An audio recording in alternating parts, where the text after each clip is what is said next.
Forget it. I blew it, people. Gosh darn it, I blew it. I left it to the last minute because I had Legal Bites running in the background with the Johnny Depp trial. And as I'm setting up for this stream, I hear one of Depp's witnesses gets dismissed and testimony struck because it turns out the witness was watching clips of other testimony during the trial. And then it makes me late for my own stream, which is not going to be talking about the Johnny Depp trial. Hold on, I'm going to bring the video in that I intended to start with, not the one that we're going to get to later. Yeah, this is the one. I'm going to take my face out of this because I don't want to be on screen at the same time that we watch this. And you'll find out why. Here's why. Let me just move this over here. I don't want to hear the echo of this voice while I play it. So I shall remove myself, do the intro I intended to do, and then we're going to get this stream started.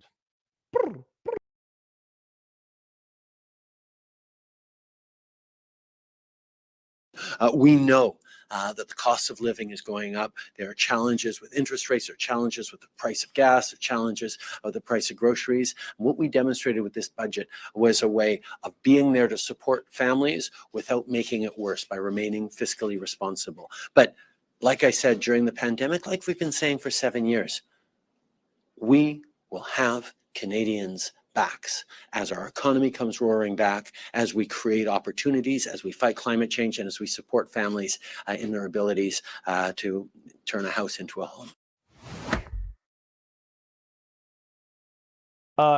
Yeah, I'm reading the chat as we're going through that.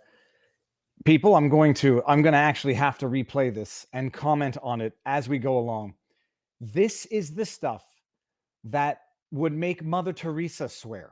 This is this type of stuff that would make my late grandmother, who never said a bad thing in her life about other people, it would make her say something bad. Let's just replay this from the beginning. Now, I don't typically make fun of the way people speak with, their verbal tics or their, speech tics, and tics in the sense of bad habits, except when I think it's material to interpreting the load of crap that is being crammed down our throats in real time. Justin Trudeau, my impression when he's flailing, when he's lying, which is often, he goes before every sentence, because it's like my projection is that it's difficult for him to spew this garbage out. But listen. We know that the cost of living is going up. There are challenges with interest rates, there are challenges with the price of gas, there are challenges with the price of groceries. And what we demonstrated with this budget was a way of being there to support families without... Being there to support families. How do you support families from increased costs that result from the government printing cash and sending hundreds of millions across the world? What do? You compensate them for the increased cost because of your actions. For someone who says the budget will balance itself, this is the type of fiscal irresponsibility that comes from not understanding how things work. Oh, this is my kid. Hold on. Hello? I am not able to pick you up. I'm doing a live stream right now. Text mom. Text mom. Okay. Bye. Whoops. Well, that was my daughter. Apparently, she's going to be late coming home. Okay, sorry about that. Oh, what was I saying? She interrupted me. That was supposed to be the beauty of the world, interrupting the rubbish of the... Making it worse by remaining fiscally responsible. They're not going to make it worse. They're not going to make the problems they've made worse by being fiscally responsible.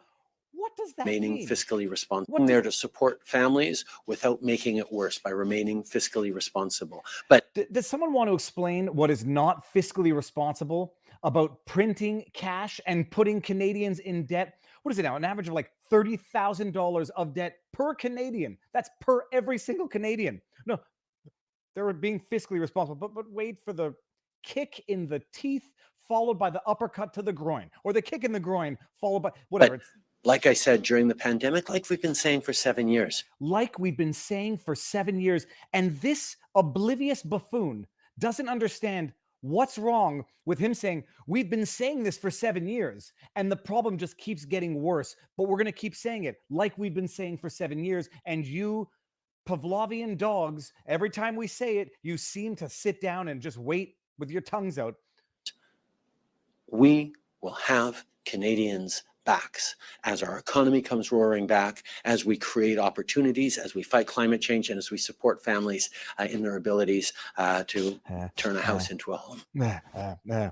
It's enraging. It's absolutely enraging. Let me remove that. To have this guy sit there and say, like he's been saying for 7 years, like he has been saying for 7 years, we're going to make life better for you. Indigenous community, we promise you, you're going to have clean drinking water. Like we've been saying for 7 years, just keep waiting. Canadians, we're going to be fiscally responsible by putting the country in arguably irreversible, crippling debt. No. It's and we're going to invest $1 billion not in healthcare, which was why you had to be locked down in your homes, because the healthcare system is so dilapidated that it can't accommodate several hundred people in a hospital at the flu season. We're going to invest $1 billion, not in healthcare, but in a discriminatory, racist vaccine passport system that you've implemented throughout this country. But like he's been saying for 7 years, they've got our backs. If you say that for 7 years and all you've effectively done is stabbed every Canadian in the back, I don't want you behind me anymore. I want you away from me. I want you in front of me where I can see you. And I want you away from me. Leave me alone, because nothing you have done in the last 7 years has done a lick of good for anyone in this country. It's oh my goodness. The indigenous problem, the homeless problem, the drug addiction problem, the mental anguish in adolescence problem, all exacerbated, if not outright created, under Trudeau. Oh, but then he goes back and blames Harper, blaming Harper for his failings in real time. Oh my goodness. Yeah, he's got our back.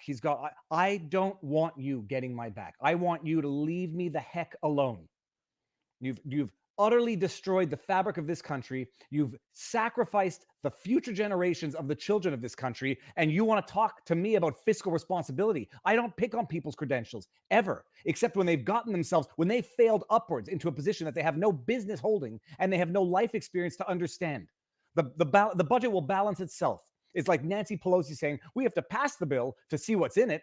That's not how it works. That is what we call bass-ackwards, putting the carriage in front of the horse. That is something only an individual who grew up with a trust fund, cushy life, who never had to have a real job, who never worked a business, who never started a business, who never had to fire employees, who never had to fill out the insane government regulations to operate a business. That's the privilege of someone like Justin Trudeau, that he gets to say, with no knowledge of anything, we're fiscally responsible.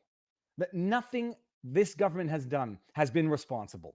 From day one of the pandemic, from day one of him coming into office, nothing he has done has been responsible fiscally, morally, constitutionally. Fiscally responsible. Yeah, let's donate all of Canada's, or not all of, let's donate significant amounts of Canadian PPE to China as the pandemic's coming. Oh, what's that? Long-term healthcare facilities are ill-equipped and now people are dying in long-term healthcare facilities? Well, let's exploit that number so that we can implement draconian, unconstitutional lockdown measures on Canada. Oh, what's that? We've locked you down and put you out of a job? Let's give each and every one of you $2,000 a month because we put you out of work. Oh, what's that? There's a massive amount of fraud, people making illegal claims, people defrauding the claims, corporations getting the $40,000 and then not repaying it back. Oh, we'll worry about that fraud afterwards. Right now, we're just going to keep locking you down. Oh, what's that? We have $1 billion? Yeah, let's implement the vaccine passport system. Let's not revamp or actually improve the healthcare system. Let's just blow this $1 billion by bribing off the provinces so that we can implement yet more draconian, unconstitutional, divisive measures. Oh yeah, and then let's go ahead and desecrate our Charter of Rights. Oh, that wasn't supposed to be the intro, but I guess that became the intro. Today's going to be an amazing stream. We've got Christopher Phillips.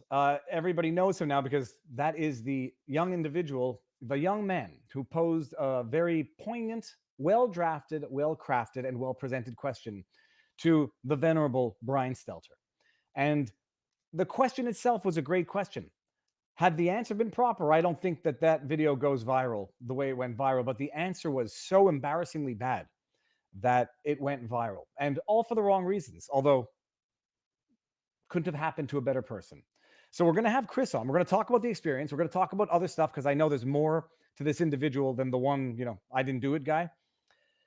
And so he's going to be on roughly around 3:30. My brother's going to pop in around 4 o'clock. But before we even get there, I've been watching the Johnny Depp trial. It's been very interesting. Nowhere near as interesting as The Rittenhouse. The Rittenhouse was like the first time you hear Smashing Pumpkins today, and it just,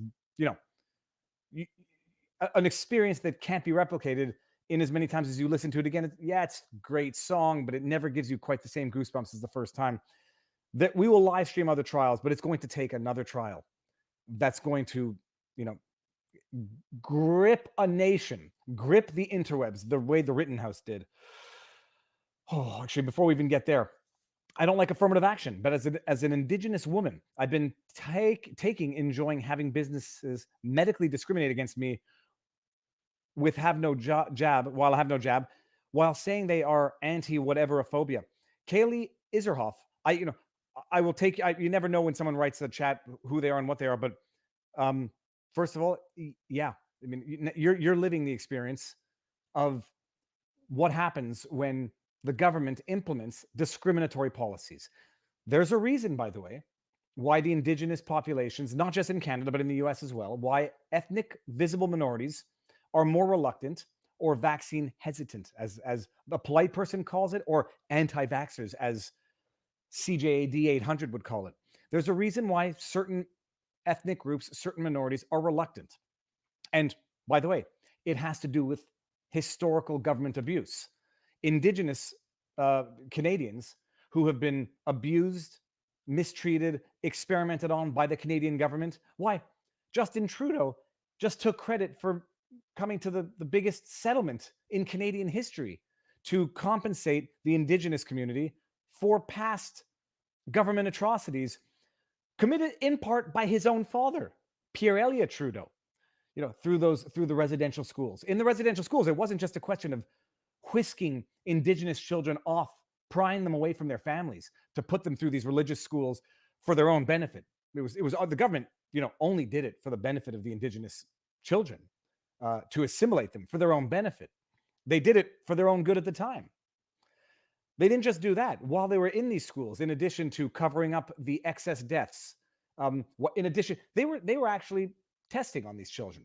They were testing on them by not giving them treatment when they were afflicted with certain illnesses, and testing dietary things. There was a great many unknown, or at the very least, not well-known atrocities committed that the government is now compensating for this group. But so knowing that African Americans, Black Canadians, because they're not all, African American is a misnomer. I think Black is the more accurate description.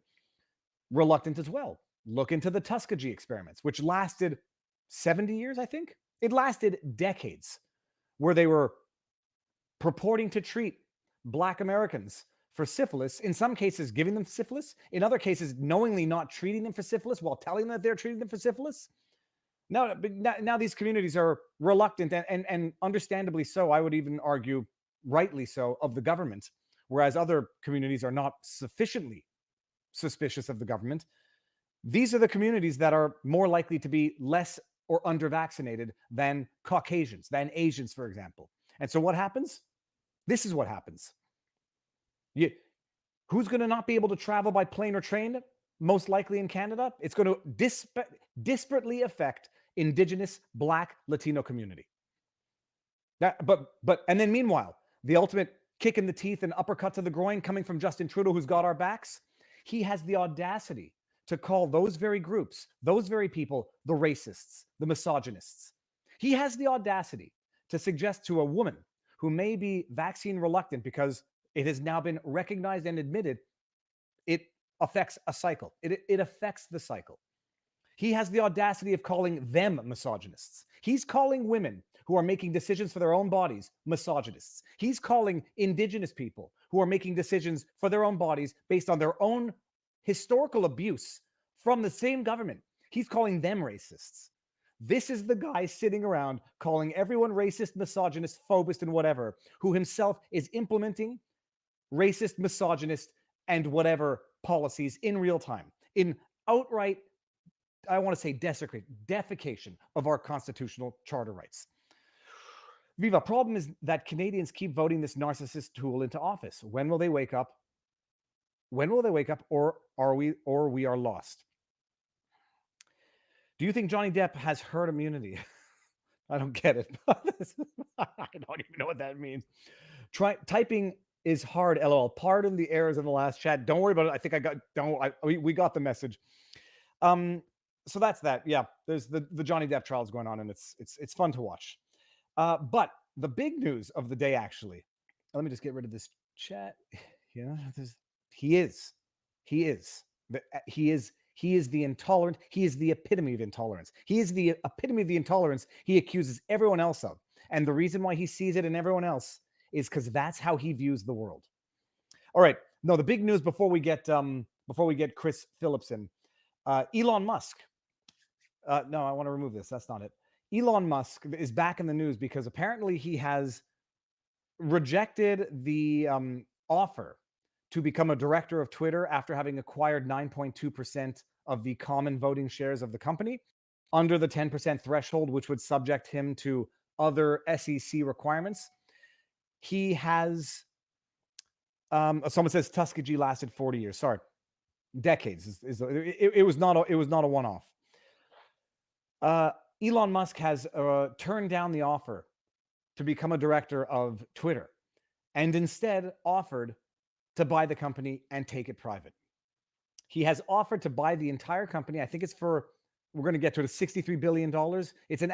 He's buying it, or offered to buy it and take it private at $54 a share. And he issued some SEC filings, which I believe he's required to issue. They're interesting to read. They're floating around the internet. They've been shared online, but we're going to just go through it because it's fascinating. And it's a good opportunity to share an anecdote. I just had lunch yesterday with my someone I used to work with. I don't want to get anyone in trouble by giving names or allowing them to be identified, because it might come to a point where having lunch with the wrong thought person can get your bank accounts frozen. But someone I greatly respect and gave me the best piece of advice ever, or at least put into words, a thought that I had, but put it into words more eloquently. He said, for anyone to be a litigator, you have to have played 4 roles prior to. And this actually blends perfectly with, if you want to be prime minister, you have to have had certain life experience if you want to do it properly. To be a good litigator, not just a lawyer, not just a litigator, to be a good, competent litigator, you have to have had 4 roles in life. You have to have been a client of a lawyer. You have to have been a witness. You have to have been a decision maker, and you have to have been a litigator. And it's really beautiful when you think of anybody who thinks that you can be a good litigator and have never had to pay an attorney, have never been a client to an attorney, have never felt what it's like to give an attorney a $5,000 retainer so they can represent you, has never had the experience with an attorney in the capacity of a client, in terms of responsiveness, in terms of getting what you paid for, in terms of feeling well taken care of, not feeling neglected, not feeling exploited, getting invoices and saying, yeah, I don't mind paying this. Oh, this is way too much. Anybody who wants to be an attorney and has never been a client is going to be missing a critical, and he said it's in hierarchical order, is going to be missing the most important aspect of experience to being a good attorney. You need to know what it feels like to be a client, to part with your hard-earned money for representation that has to be worth the thousands and thousands of dollars you're paying for it. You have to be a witness. You have to have been a witness in order to know what it feels like to sit under the scrutinizing eyes of a judge, to be cross-examined by a party, to have every word you say dissected, twisted, to be verbally abused, to be verbally challenged, and then ultimately to have someone look at your testimony and say whether or not they believe you. You have to have had the experience of being a witness if you're going to know the stress that goes along with being a witness, who you're going to have to prepare in the context of your practice. You need to be a decision maker because you need to know what it feels like to break someone's heart by saying, no, I think you're wrong and you've got to pay up. I don't know. That's the tougher one to get the experience of, but I guess it doesn't have to be in law per se, but you need to know what it feels like to render a decision that's going to ruin someone's day and make someone's day, or that's going to ruin everybody's day. And then you need to be a lawyer. You need to know the law and how to do it. But so he said all that. And now I sort of forget what that was supposed to segue into with the Elon Musk story. Oh, because Elon Musk, with this move, is really playing some interesting strategic hardball. So he had to file some filings with the SEC because he acquired. It's over 5%. You're subject to certain legal requirements. Don't need to get into it. And I won't get into it because I don't know it well enough to even get into it. I just know above 5%, under 10%, you have certain SEC requirements for filings. Over 10%, you're subject to even more limitations, and you are subject to more filings.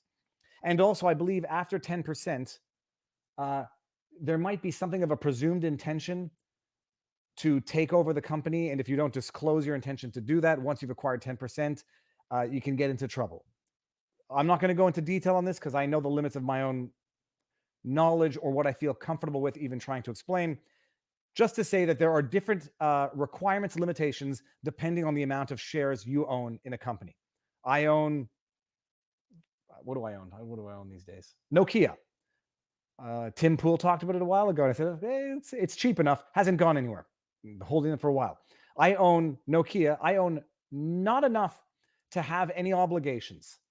I do own enough to have some rights. And this is where we're going to go with this. Elon Musk acquired 9.2% of the company for, what was it? $3 billion, I believe. Now he has made a public filing announcing his intention to acquire all of the shares of the company and take it private. And so he's legally required to file some form of SEC filing, which we're going to bring up and go through because it's very, very interesting. You see, the type is small and I couldn't figure out a way to get it better. So I'll just try to highlight what I can and go over it. I'll probably do a dedicated car vlog to this, but I didn't have the time today, and realizing that I didn't pick up my kid. Oh boy. Anyways, so we got, let's see if we can expand this on my screen. Let me see here. Do we see the whole document? We do. Just expand it a little bit. Okay. So we've got, they're explaining why the filing must be done. If the filing person has previously filed a statement on Schedule 13G to report the acquisition that is the subject of this Schedule 13D and this schedule because of yada, yada, yada, check the following box. Okay, so he's legally required to file this document with the SEC. Tells you how many shares he owns. He owns 73 million shares, representing 9.1% of the company. And is there anything that we care for there? Nothing. Okay. Then we get the explanatory note, which is recapitulative of the two exhibits. I will read through it. It's going to be repetitive with the exhibits, but you're going to see what's going on here. On April 13, 2022, the reporting person, being Elon, delivered a letter to the issuer. The letter, which contained a non-binding, I don't think we can see it, a non-binding proposal to acquire all of the outstanding common stock of the issuer not owned by the reporting person for all cash consideration, valuing the common stock at $54.20 per share. This is relevant, and we'll get to it in a second. This represents a 54% premium over the closing price of the common stock on January 28, 2022, the trading day before the reporting person began investing in the issuer, and a 38% premium over the closing price of the common stock on April 1st, 2022, the trading day before the reporting person's investment in the issuer was publicly announced. Why is that relevant? Minority shareholder rights, and we'll get there, or shareholder rights at large. Proposal, then you get the caveat that it's non-binding, conditions have to be met even if it's accepted, yada yada yada. And then we got the cover your tushy stuff. There can be no assurances that it's going to be executed, or if whatever. Bottom line, public offer. He's stating his intention now before having reached the threshold of 10%, but getting very close to, if he has the stated intention to acquire all of the shares, he has to make it public as of the time he knows that that's his intention. The argument's going to be here. He did not know that it was his intention when he bought 9.1% of the shares, but now he knows that it's his intention because he's realized. And where do we get this info from? This is where it gets very interesting. I'm going to pause and just make sure that everyone can read this while we're going through. Okay, we can see it. I can see it perfectly there. So you have this document, and then we've got Exhibit A and Exhibit B, and these are the beautiful exhibits. Signature, Elon Musk, yada, yada, yada. Exhibit B, yes, Exhibit B.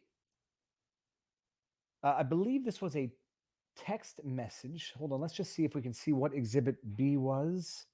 Oh yeah, so Exhibit B is a letter from it's a letter from Elon Musk. So it was a written letter. Second one is a text message that is, and a voicemail, which is scripted. Okay. So this is the letter from Elon Musk, Exhibit B.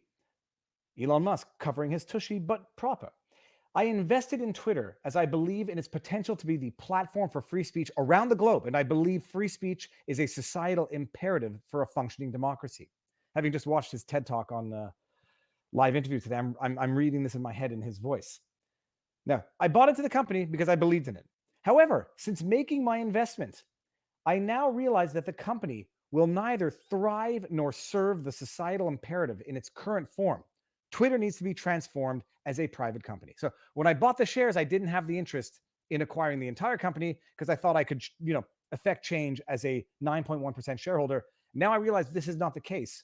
I need to acquire the entire company and take it private. As a result, now I know I want to buy the company. I'm making a public statement and I'm papering the file so that everybody knows. I am offering to buy 100% of Twitter for $54 a share. We saw this earlier because that statement to the SEC was recapitulating this. And why? 30 seconds. $54, a 54% premium over the trading day and 30% premium over the day before my investment was publicly announced. My offer is my best and final offer, and if it is not accepted, I would need to reconsider my position as a shareholder. We'll get to it. Some might view that as a threat. If you don't accept it, I'm going to sell my shares. And if someone dumps 9.1% of the shares of the company, even unlawfully set it aside, lawfully dumps or disposes of 9.1% of the shares of a company, a lot of people's stop losses are going to get triggered. Let's just say it like that. Hashtag trigger warning of your stop loss. And stop loss, for those who don't invest and have not actually had one triggered, you set a limit. When it hits that limit, you sell it because you don't want the stock to go below a certain price. And so it reaches the stop loss and it triggers some people's preset stop losses.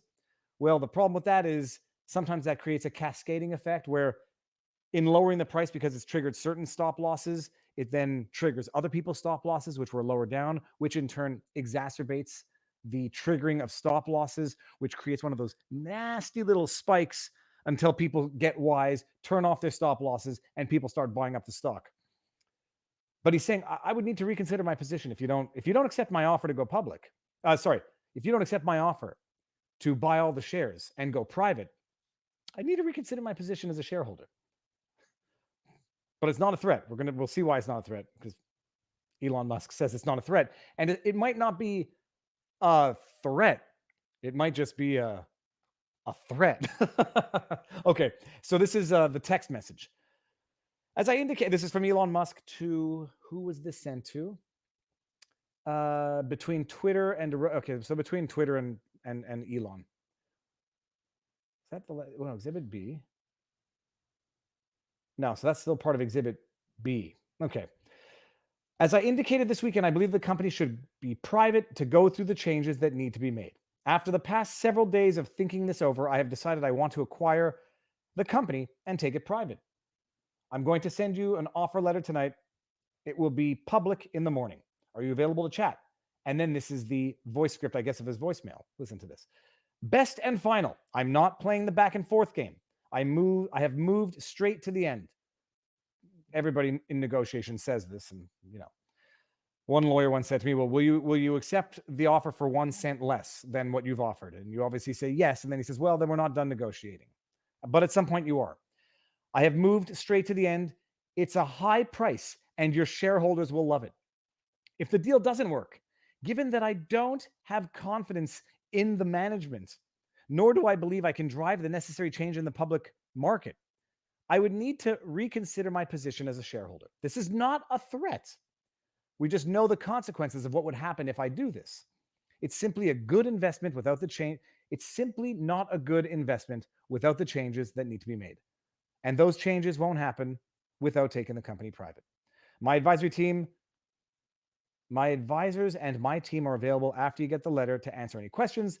There will be more detail in our public filings after you receive the letter and review the public filings. Your team can call my family office with any questions.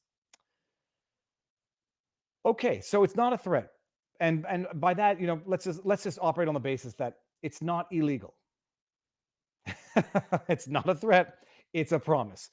So there's a lot of chess happening here because there would be some risks, as far as I understand, in my limited understanding of this type of law, that if Elon always knew that he wanted to buy the entire company, if he knew that when he bought 9.1% of the company, maybe he didn't reach that 10% threshold where he'd be legally required to disclose it, but it could maybe perhaps nonetheless be imputed or argued that that was the intention all along. So if that were the intention and he knew it then but didn't disclose it until now, that could get him into some hot water. Now that so he's covering his butt there. He's saying, look, it wasn't my intention when I bought 9.1% of it. I thought I could do it publicly through public shares. Now I know that's not going to work. Now I know that my intention is to buy the company. I'm disclosing it publicly. When he says it's not a threat, that if you don't accept this offer, I'm going to reconsider my shareholdings. Well, he knows darn well that would negatively impact the shareholder value. So not only would all the current shareholders not get the benefit of this buyout, which he's highlighted in the filing, is 38% more than what it was the day it was publicly announced that he's buying the shares. It's $10 more than the stock price today. If Twitter management says no deal, and then Elon sells as he's within his rights to do, and it tanks to $35, all the shareholders now could potentially have a claim against the directors for making a decision that negatively impacted their rights as shareholders, their rights to profits, their rights to benefit from their shareholding in the company. It's genius. I mean, I'd say it's genius. It's pretty, it might not be like grandmaster level chess, but it's definitely 1800 rating level chess and not like 1600 or 1300. Basically saying in his papers, I now know that I want to buy the company. If you don't accept this offer, which is to buy it at $54, which is a premium over today, a massive premium over what it was before I even filed to acquire shares. If you don't say yes to this, I might have to sell my shares. It probably will negatively impact the value of the shares. And then all your shareholders are going to say, we could have sold for $54 if you said yes. Now we're stuck holding a, $35 stock, maybe even less. And I personally think Twitter is a worthless company. It might only have value private. So that is the news. We'll see where it goes. Elon is playing for keeps, and he's employing some pretty good strategy. So I see Christopher Phillips is in the backdrop now, and I don't want to keep him waiting for too long. I might come back to this afterwards. We'll see what my brother gets here. One last super chat. Light giver, Twitter shareholder Saudi Prince Al Walid says no to Musk's takeover. Al Walid holds over 5% of Twitter's shares after a stock buy in 2015. Well, shareholders have rights.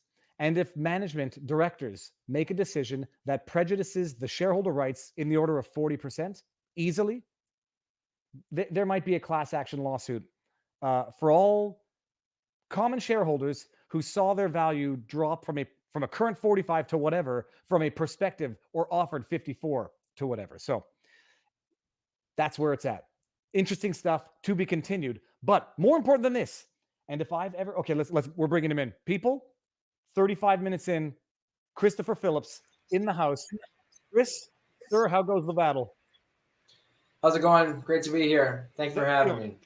This is the internet is amazing. Technology is amazing in that it allows these absolutely random encounters to occur. Chris, do I know or are you in a dorm room or are you at home? I'm in my dorm right now, actually. Okay. I say when I saw it on the wider angle, I won't stay on this. I never lived in a dorm, but I know what they look like. Chris, okay, for everybody who doesn't know what's going on, do I need to play the question again or not? You might want to play it. I think it gives a good explanation as to what's going on. I don't think a lot of people would do what I did, so I think it would be great to play the clip. Let's do this. I'm going to bring it up. This is Cernovich who posted it with his good assessment as to the impact, the reach of this video. Let's give it a listen. Hi, thank you for coming. My name is Christopher Phillips. I'm a first year at the college. My question is for Mr. Stelter. You've all spoken extensively about Fox News being a purveyor of disinformation, but CNN is right up there with them. They pushed the Russian collusion hoax. They pushed the Jussie Smollett hoax. They smeared Justice Kavanaugh as a rapist, and they also smeared Nick Stamman as a white supremacist. And yes, they dismissed the Hunter Biden laptop affair as pure Russian disinformation. With mainstream corporate journalists becoming little more than apologists and cheerleaders for the regime, is it time to finally declare that the canon of journalistic ethics is dead or no longer operative? All the mistakes of the mainstream media, and CNN in particular, seem to magically all go in one direction. Are we expected to believe that this is all just some sort of random coincidence, or is there something else behind it? Too bad. It's time for lunch. You have 30 seconds. No, I mean, Brian. there's a clock that says 30 seconds. But I think my honest answer to you, and I'll come over and talk in more detail after this, is that I think you're describing a different channel than the one that I watch. But I understand that is a popular right-wing narrative about CNN. I think it's important when we talk about shared reality and democracy. All of these networks, all these news outlets have to defend democracy. And when they screw up, admit it. But when Benjamin Hall, the Fox correspondent, was wounded in Ukraine, the news crews at CNN and the New York Times stopped what they were doing. They tried to help. They tried to help him get out of the country. They tried to find the dead crew members. That's what news outlets do. That's how they actually do work together. To your question about sharing those kinds of connections and trust, we don't talk about it enough there. We don't share that reality about how that happens. And with regard to the regime, I think you mean President Biden. The last time I spoke with a Biden aide, we yelled at each other. So that's the reality of the news business that people don't see, that people don't hear. They imagine that it's a situation that simply is not. But I think your question, it speaks to the failure of journalism to show our work and show the reality of how our profession operates. We have a lot of work to do, I think. All right, man. Chris, let's start from the beginning. If I may ask how old you are, because you got to be 21 or 22? I just turned 19 a little while ago. Tabarouette. 19. This is not the first time you've forayed into public speaking, I presume, because there's no way that could have. There's no way you don't have prior experience in public speaking.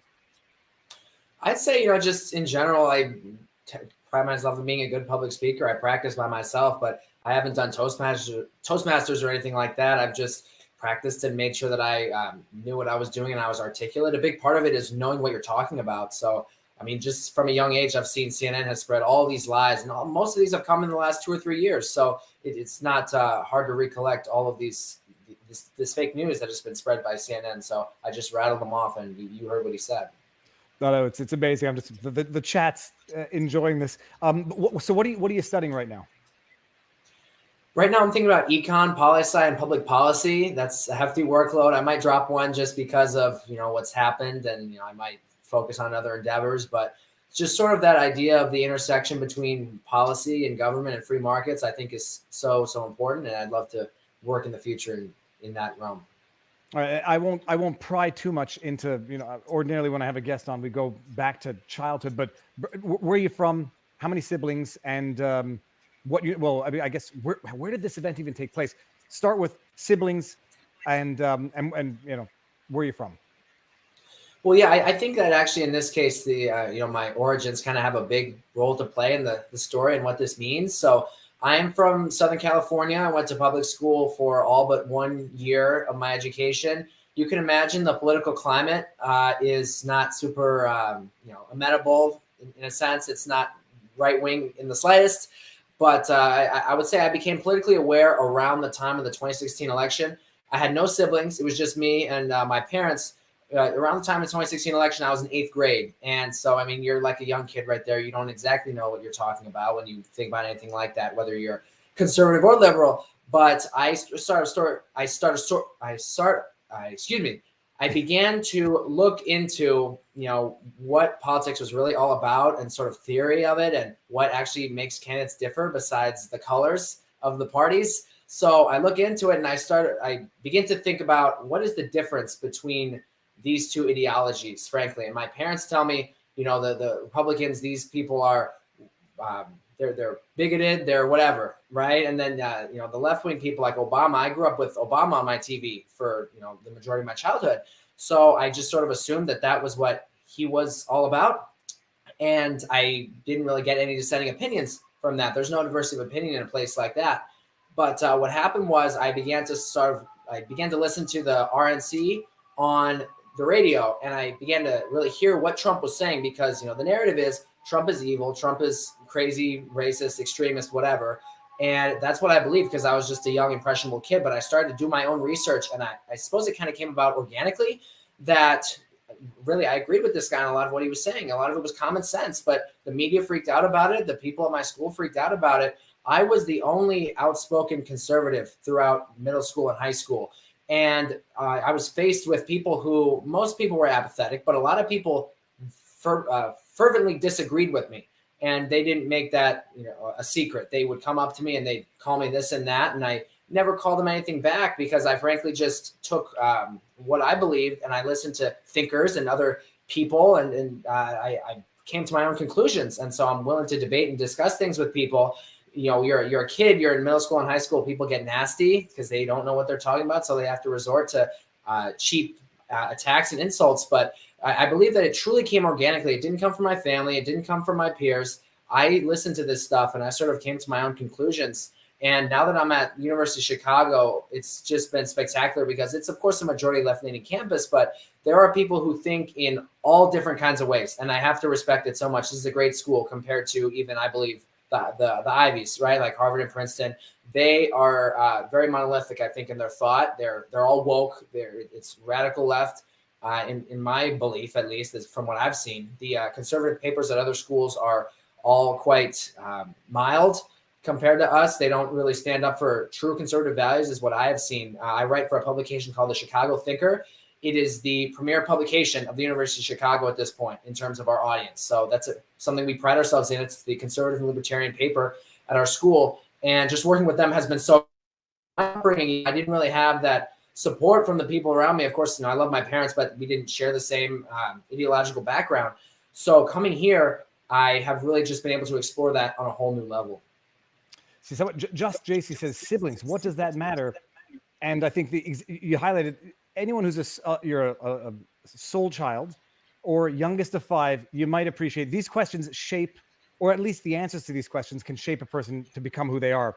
My sister's a middle child of 5 and the only girl. That's definitely going to explain, or at the very least allow you to interpret their life experience. But no, you said that your parents, and I don't want to get anybody into trouble, but you became conservative, or you espoused conservative beliefs despite your parents and not because of them. Did I understand that accurately? That's 100% right. So my mom is pretty left-leaning in most things. She's actually grown kind of tired of the COVID stuff, but by and large, she is left-leaning. My dad is sort of middle of the road in a sense. He describes himself as socially conservative but fiscally liberal, which I have some quarrels with that even existing. But that's how he describes himself. And, it does make some sense. He's not super ingrained in the politics. He just thinks that, most of the woke stuff is kind of silly. He doesn't agree with it. But in terms of fiscal liberalism, he advocates for high taxes a lot of the time. And I personally have differences with him on that. So I never had an echo chamber growing up in any sense of that, unless you count the stuff I was watching, which of course I'm watching the stuff that sort of informs my opinion. So people influencing me, I didn't have any siblings, and you're absolutely right that your siblings totally influence who you are, whether they're older or younger, particularly if they're older than you. But even if they're younger, the people you're around really influence you so much, right? You think people tell you you're a mix of your top 5 friends, when that's totally true. But think about your family. You spend more time around them. So the people you're around totally influence you. And I think it's sort of like a magical case in which the people around me, they certainly influenced me, but in a way that sort of hardened my own ability to articulate my views and my beliefs and really explore and get into it myself. And before we get into the actual event, high school, where you said outspoken conservative-ish views.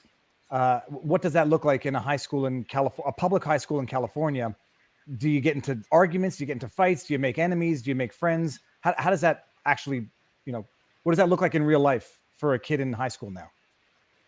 Right. So at public school in Southern California, to be an outspoken conservative, the bar's on the floor. Essentially, you only have to say, I don't believe in this, that, and the other thing. And then you're a crazy radical Trump supporter in a sense. So, I went farther than that. One instance I can think of is during the Marjorie Stoneman Douglas shooting. I was a freshman in high school when that school shooting, the tragedy happened in Florida. And you may recall that across the country, we had walkouts. So kids would leave class, usually under threat of, being punished for skipping class, essentially. And they would come out and they would protest for more gun control. They call it common sense reform, right? They said, we need to take people's guns away because what's happening is not okay. And they were totally influenced by the media, I think, which totally gets into what we're going to be talking about with the whole idea of disinformation. There's more to it than meets the eye, but a certain narrative was pushed onto young people in that era. And I looked past that and I came to my own conclusions. So when people came out and they did a walkout, and actually at my school, it was a school sponsored event. So they said, you're not going to be punished. You're not going to get detention or whatever if you cut class at this time to do the walkout, which I think is ridiculous, but ancient history, right? So that's what happened. And everyone came out to the front, to like the lunch area. And what some people had their signs about, no more death, right? Common sense gun reform, whatever it was. And so I said, hang on a second. I'm going to use this not as a chance to silence myself, because some people who didn't agree with it stayed in class. I'm not going to do that. I'm not going to silence myself. I'm going to come out because I do think change needs to happen, but in a particular way, not in the form of gun control. So I came out and I had signs that said stuff like respect the second, arm our staff, things like that. I had signs that came out and those went against the narrative. And this is a public school with a lot of young people in the suburbs who are totally impressionable and are not going to agree with me. And I came out there with those signs and people got mad pretty quickly, as you might imagine. It was a heated issue. And I was a freaking freshman in high school at the time. And there's older people there. So I came immediately, I was hounded by a bunch of people. And this was kind of my first major foray into speaking my mind at such a level. People came and hounded me, but I grew and I watched so much of this stuff that I was well-versed that I won't say I destroyed them, but I could contend with all of them and we could come to a conclusion. So I think that was really, really healthy what happened. And if I wasn't there, then people would have not been exposed to that sort of viewpoint. And I think that, an echo chamber like that is not productive in any sense. So I'm proud of what I did in that moment. I've done stuff like that. That might've been the biggest one, but I've done stuff like that before. So that's what it looks like. And people in my high school knew me as the crazy conservative kid. And now they definitely do because of all the media that I've gotten in the last little while. So, it's proud. I'm proud to stand for my values. Did that incident or that event get any media attention at the time? A high schooler actually standing up for gun rights despite, what is a clear, easy narrative to run with? Actually, no, it didn't. There wasn't any media present. There weren't any media sources present, but everyone knew who I was at the school itself. So that's kind of the purpose that it served. Didn't really go over so well in terms of people who didn't know me. They sort of have this impression that I'm like a wacko in a sense, but they understand that, at least a lot of the mature people knew that I'm someone who's going to stand up for my views. And maybe if they, dig deeper, then maybe a couple inches, they're going to understand that I am not, some crazy person, but I do just have a separate perspective on things and that I'm willing to talk to anyone or, I'm tolerant. They say we're the intolerant side. I'm the most tolerant person. I'll talk to Marxists, communists. I'll talk to anyone. But there's people who won't talk to me and who criticize me without even knowing me. So, I tell them, we should have a conversation about it because, frankly, what you're doing is singling people out and you're limiting your own intellectual growth, right? Do you actually believe in the achievement of finding the best ideas? Do you believe in the value of discourse, or do you just want to be right? And so I think that that's something that a lot of people, particularly in high school, because you're less mature then than you are at a university, but people couldn't really contend with the idea that someone disagreed with stuff that was agreed upon by so many people. They couldn't really understand the idea that you had to contend with ideas. So people kind of, had their thoughts about me, but in reality, I guess I just stuck with it. Have you had any Twitter, social media exchange with David Hogg at any point in time? No, I was too young at the time. He's sort of maybe 4 or 5 years ahead of me. But I've only recently been on Twitter in the sense that really since this blew up, that's been my entire presence. So maybe 5 or 6 days. But it's been fun, and I've been on social media. I haven't really contended with too many people, but I think that the response that I've been getting from the question that I asked has been overwhelmingly positive. I think that even at this school, it's a majority left-leaning institution, and I actually, writing for The Thinker, I have received in the past a lot of people, talking stuff behind your back, et cetera, et cetera. People have their views of you, similar to high school, but there's not people coming up to you and confronting you because they've been radicalized themselves and they think you're some crazy threat to the country or whatever, a threat to democracy, as the title of of the conference would have suggested. The title of the conference was Disinformation and the Erosion of Democracy. So they believe that if you don't agree with their viewpoint, if you don't believe CNN and the mainstream media, you're trying to essentially destroy the West, which is so foolish. If anything, I think it's the other way around. But I have received a lot of positive support actually from people who are at this school who are mostly leftists. They come up to me and they say, hey, I don't agree with what you do most of the time, but that question you asked, Brian, I thought that was excellent because I'm tired of these corporate Democrats who don't actually believe in my values and they just want to control people. So I'm happy that you asked them that question and put them on the spot. Good work. And I say, thank you so much for that, because they don't have to say that, right? They don't have to come up to me and express their support. So I think it's really exceptional. And I think it's a testament to the quality of the student body at the University of Chicago. We're a school, like I said previously, that is fundamentally based on freedom of speech, freedom of expression, and debating ideas. I believe we've been voted #1 in free speech for like maybe 5 or 6 years in a row. So I just think it's exceptional, and it really proves that we are who we say we are. And I'm happy that I can be part of this school and debate my ideas with people, including panelists, who a lot of the times people are not going to be able to ask a question like that to a panelist. It's not easy, but I'm happy that I'm able to do that here. Yeah, well, just on one point you mentioned earlier about the Second Amendment, arm the security guards. It always, in the context of high school shootings, it always amazed me that you have armed guards for delivering or picking up money from a bank, goods from a store. You have armed guards. You don't say restrict firearms to prevent robberies. You say guard money, guard jewels, guard valuables, but don't employ the same guarding of the most valuable thing, which are young lives. I never understood the aversion to that argument, but another argument for another day. And I want to bring this up because I can read this in English. It says Zehakatan Gadol Aye, which means in Hebrew this is the small one who's large as well. The small one is big. So I think it's a compliment. But Chris, so, the event itself. So how did it come to be, and how did you get a ticket to go? And how many people were there? Like, what was the event attendance and format, and how did you get your question in? So this panel was part of a broader conference, again, titled Disinformation and the Erosion of Democracy. So I feel like when you hear that, you know that it's already going to be a huge venue to spread disinformation. It was put on by the Institute of Politics at the University of Chicago, supposedly a nonpartisan institute for debating politics and government. It's run by David Axelrod, Obama guy. He worked with the campaign. He was the chief of staff, I believe. So he's heavily ingrained in this society of elites. And at the end of the day, he brings on conservatives too, but these are all token conservatives. So it's people like Bill Kristol. He wasn't here, but he was in another event of theirs. Jonah Goldberg was at this place. He's at CNN now. It's far cry from a real conservative. It's a silly excuse to call them a real conservative.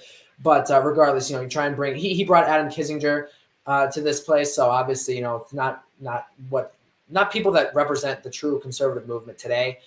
But regardless, this is about preventing disinformation, supposedly. And what that intrinsically translates to in this case is, the narrative of the mainstream media must be trusted, and anyone who dissents from that, anyone who has an opposing perspective or wants to cover something that the mainstream media deem to be unimportant, are now fake news, and they're liars. And that is a chance for big tech to weaponize this term and censor people who don't agree with them.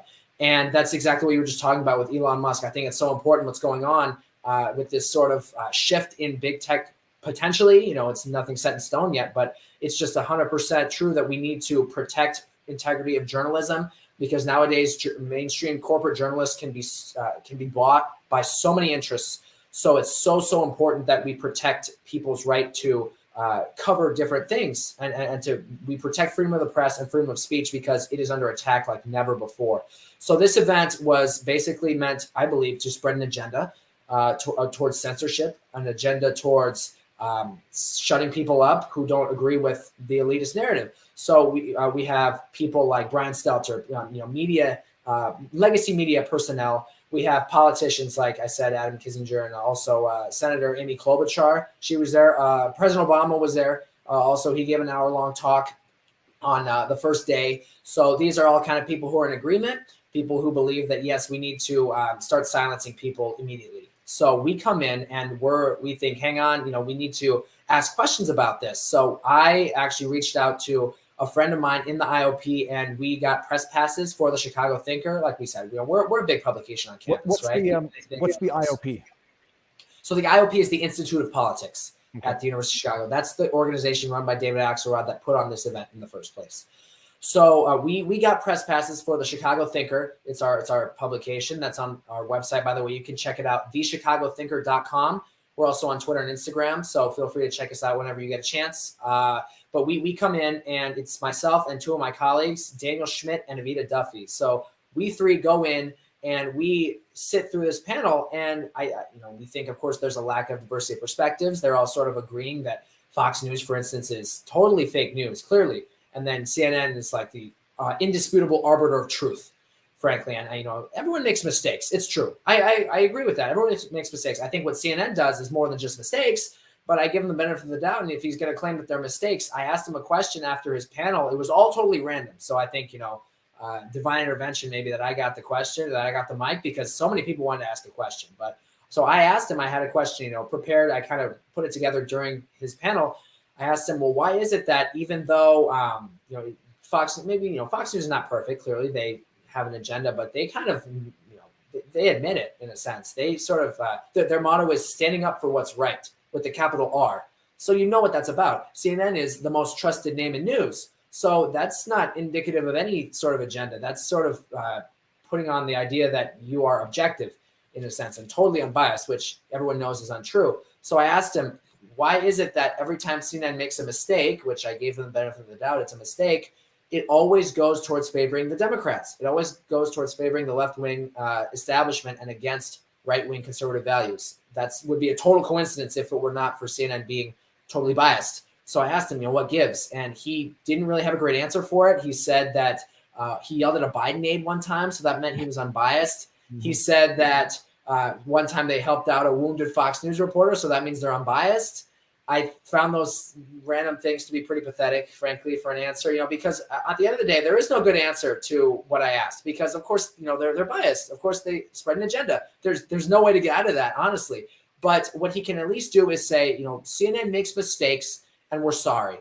We retract the stories when we can. We try and keep a clean slate, but we can't always do that. So excuse us for that. We try and go with journalistic integrity as much as we can, but we can't always. So in a sense, that would be what I expected, but he didn't even go there. He told me, I don't know what network you're talking about, but you're watching a different network than what I watch or that what I'm featured on. When in reality, you can go back. There's actually an article written about this story that did this. You can go back. Every single one of the things I said, there are documented instances on CNN where he himself said these things. He pushed these ideas of Jussie Smollett, Russian collusion hoax. I mean, 2.5 years we spent on that, and absolutely nothing came out of it. Hunter Biden laptop being squashed. Of course, we know that this happened, and it happened with CNN in particular. And he obfuscates, he pushes away from it, but in reality, we know that this is true. And so the least he can do is apologize, but he didn't even do that. Well, that's the amazing thing, and the ultimate insult to injury. They never even apologized for Nick Sandmann in particular. They will never apologize for the Russiagate hoax, because at the time they were reporting on it, it was, that was the news. They make the news so they can report on the news. And then when it turns out to be bunk, well, we were just reporting on the news. and we saw Stelter's answer was a bumbling joke. But someone had asked in the chat, it was one of my questions. He says, well, I'll come to you afterwards. We'll talk later. I presume he did not come up to you afterwards? Well, actually, he did, and I have to give him credit. He did come down to me after, so he held off on lunch for a little while. He came to me, and it was him, 2 or 3 of his goons, and then a couple other attendees. So this room was about maybe 150 people in total, in terms of attendees plus panelists plus other media or whatever. Maybe about 150 people. So it was him and 2 of the guys from his posse, and then it was maybe 8 other people that were interested in what he had to say. I think also one of the panelists came down with him. And we had a conversation. What in reality, when he was on the stage, he was spirited and happy, right? That's what he has to put on, this idea of, we can make this journalism thing work, but we have a lot of work to do. Just believe what we tell you. And then you're looking at real news, essentially, is what his answer was on the panel. But he came down to me, and his entire career is chapter after chapter of kind of being humiliated. And it's kind of sad because his job is he's reliable sources. That's his TV show, is reliable sources. And so his job is to take other members of his industry, other members of the media, and basically call them fake news and discredit their work. And that's a recipe to make a ton of enemies in your industry. So that's why it seems like everyone in his line of work kind of hates him. But he gave that answer up top, and then he came down because he was frustrated because he kind of knew that I had opened up a new chapter in that, and he was already kind of on the fence. Or his bosses were on the fence about keeping him on. He's being shifted to CNN Plus now, and that is failing totally, of course. So people don't really know what his future is, and apparently behind the scenes, a lot of people are talking about he's going to be fired. So I would have hated to have ended this man's career, quite literally, but he came down to me and he was frustrated, and he talked to me, and he was bitter and he was cold. And instead of trying to look for common ground or trying to figure out what we could find as a shared reality, as he himself described, he was quipping different things like, well, what does CNN lie about? Well, no, that didn't actually happen. We retracted that. No, we covered this a week ago, et cetera, et cetera. So he was really on his game, and I don't think he's super bright, but he's obviously well versed in this in the whole media thing. I have to, of course, give him credit. All these people are. So he comes to me, and he's trying to basically gaslight me into not believing what I just said, which is that these lies all happened.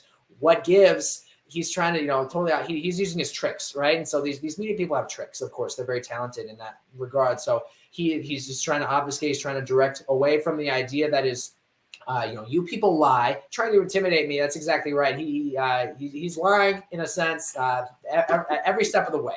So I'm trying to keep this conversation focused. I'm asking him, well, for instance, the Hunter Biden laptop story. The mainstream media totally squashed that. You guys talked about how it wasn't relevant. It was a product of Russian disinformation. Yep.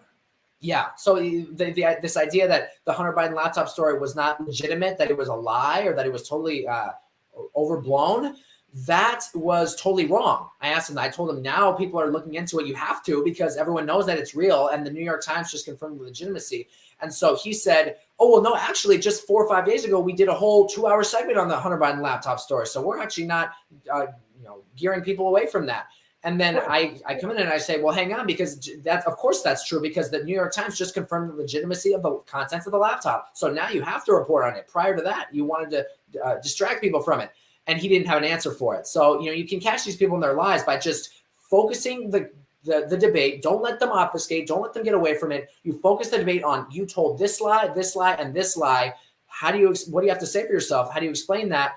They can't do it. They have to go away from it. It's like political. It's like a politician. They have to get away from it by saying, well, Fox News, we helped this wounded guy in Ukraine. That has nothing to do with the fact that you lie on a daily basis to the American people. So you have to direct the conversation. And this was the point. Yeah. Oh, we did a 2-hour expose on it. Yeah.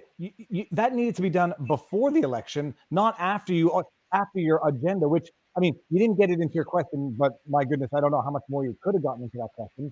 But Jeff Zucker's, Project Veritas revealing undercover footage of their stated objective to spin anti-Trump. So, you didn't get that in, but what would Brian Stelter have possibly responded to that? Your CEO, you are directed to editorialize anti-Trump. Oh, good, you corrected your lies a year after the election, 2 years after the election. Damage is done. You got what you wanted based on your narrative. But now, he came out to intimidate you is one thing. Did he do anything that would be like remotely threatening or say anything that could be misinterpreted as like, I'll remember you type thing? Or how long did that after the question encounter last? So we spoke for maybe 10 or 12 minutes after the panel because of course, he had to get to lunch. So he asked me all these different things. And then he sort of said, okay, when the tide started to turn against him, when we kind of realized all we have to do is just press him on his lies, say, why did you lie? And then he can't get out of it, right? So once we kind of realized that that's all we had to do, he sort of checked out and he said, guys, I got to get to lunch. Feel free to send me an email is what he said. So I think that I don't really believe that he wanted to, remember me for this. At the end of the day, I am just a college student. This is sort of my first foray into this world of media. But I think that he understood that this was going to open up a big, humiliating chapter in his career. And unfortunately for him, it could be his last. We have to see what really happens. I don't wish anything terrible on the man, but I just think that he lies all the time. So what happens is he leaves after 10 or 12 minutes and he basically doesn't say anything else. He tries to brush it off. I think this is a chapter that he would rather forget. Well, he can't. I'm going to just make sure. Is my audio better now, people? Let me know if it's still muffled. And I'll find out why it's muffled. And maybe I have a loose wire. Okay, reading the chat. Is it better now, people? Keep going. Well, and while we're doing that, look, the chat. Okay, it's better now. Good. That's amazing. He comes down to you and he's no longer smiley and jovial. He's, you call it obfuscation. And I just say it's the spaghetti on the wall. Throw up as much stuff to try to confuse the issue so you can't stick to one subject, move the goalposts. It's Scott Adams describes it as loser think. It's just classic tactics of avoision, to quote Kent Brockman, and just throw so much stuff out there that you don't know what to respond to in real time. And now dropping a name in terms of reading material. People are asking, what do you read? Where do you get your information from? And who are your authors that you choose, that you like to follow? Well, I have a lot of thinkers that I follow just in general. My friends even more so because they're older than me. And the thinker, I've only been in college for 5 or 6 months. But, I think of all different kinds of people. I have consumed a lot of, news media. I read a lot of policy books in general. I'm particularly interested in geopolitics. So I sort of understand this idea of like globalization and taking power away from America, away from the dying West and transferring it to, elites essentially wherever they may be. So that's something that is big to me. I read a lot of Mark Levin. I think he's a smart guy. Particularly, he's a media guy. So he knows in particular on this issue what's really happening. I've read Tucker Carlson's books. I was on his show, actually. That was like a dream come true, of course. So he has done a lot, and I've read his literature as well. But particularly the particular areas that I look at are geopolitics, and in particular, and also domestic policy in terms of how it relates to the broader scheme of things and how the progression of history is moving. And so are our rights being affirmed or are they being taken away? And what are going to be the consequences of that, positive or negative? So I'm really, trying to get into it. I've got a lot of books on my list. I've actually got a few right here. So, of course, American Marxism, I've kind of begun to get into that one by Mark Levin. But regardless, this concept of ideologies competing, that's exactly what I come to college for, is to try and find the best ideology. But I've been looking into this stuff for, a while compared to a lot of other people. So we'll see where it goes from here. But in general, I am interested in my career and just emboldening the values of this country and what made us great. We don't want to lose that, because then, we give up who we are. So I think that it's important that we don't let our rights and our the common law and common sovereignty be taken from us and put into the hands of a small number of elites, because then they can do whatever they want to us. And I think that with technology expanding, there's a lot more potential for powerful people to take rights from us. They have like big data. They know everything about us. They can make you shut up with the blink of an eye. They ban you from Twitter. The freaking president of the United States is banned from Twitter. And then the Ayatollah and Taliban are tweeting. Are you serious? That's like insane. Who would have thought? So I think it's just important to protect that. The worst thing about the Trump ban, and I hope my audio is good now. The worst thing about the Trump ban, he was still the sitting president of the United States of America when they did it. It's not that they did it after he lost and after he left. They deplatformed the sitting president of the United States of America. They said, set aside the fact that we think he's worse than the Ayatollah. Set aside the fact that they said, we think he's worse than known designated terrorist organizations. They said, we think that's fine. That's bad judgment. But they said, we think we're more powerful than the sitting president of the United States of America, who is using this as a tool of his presidency. We think we're more powerful than the president. Well, guess what? That means they think they are the president and not just the United States of America. Question: did Stelter block you on Twitter?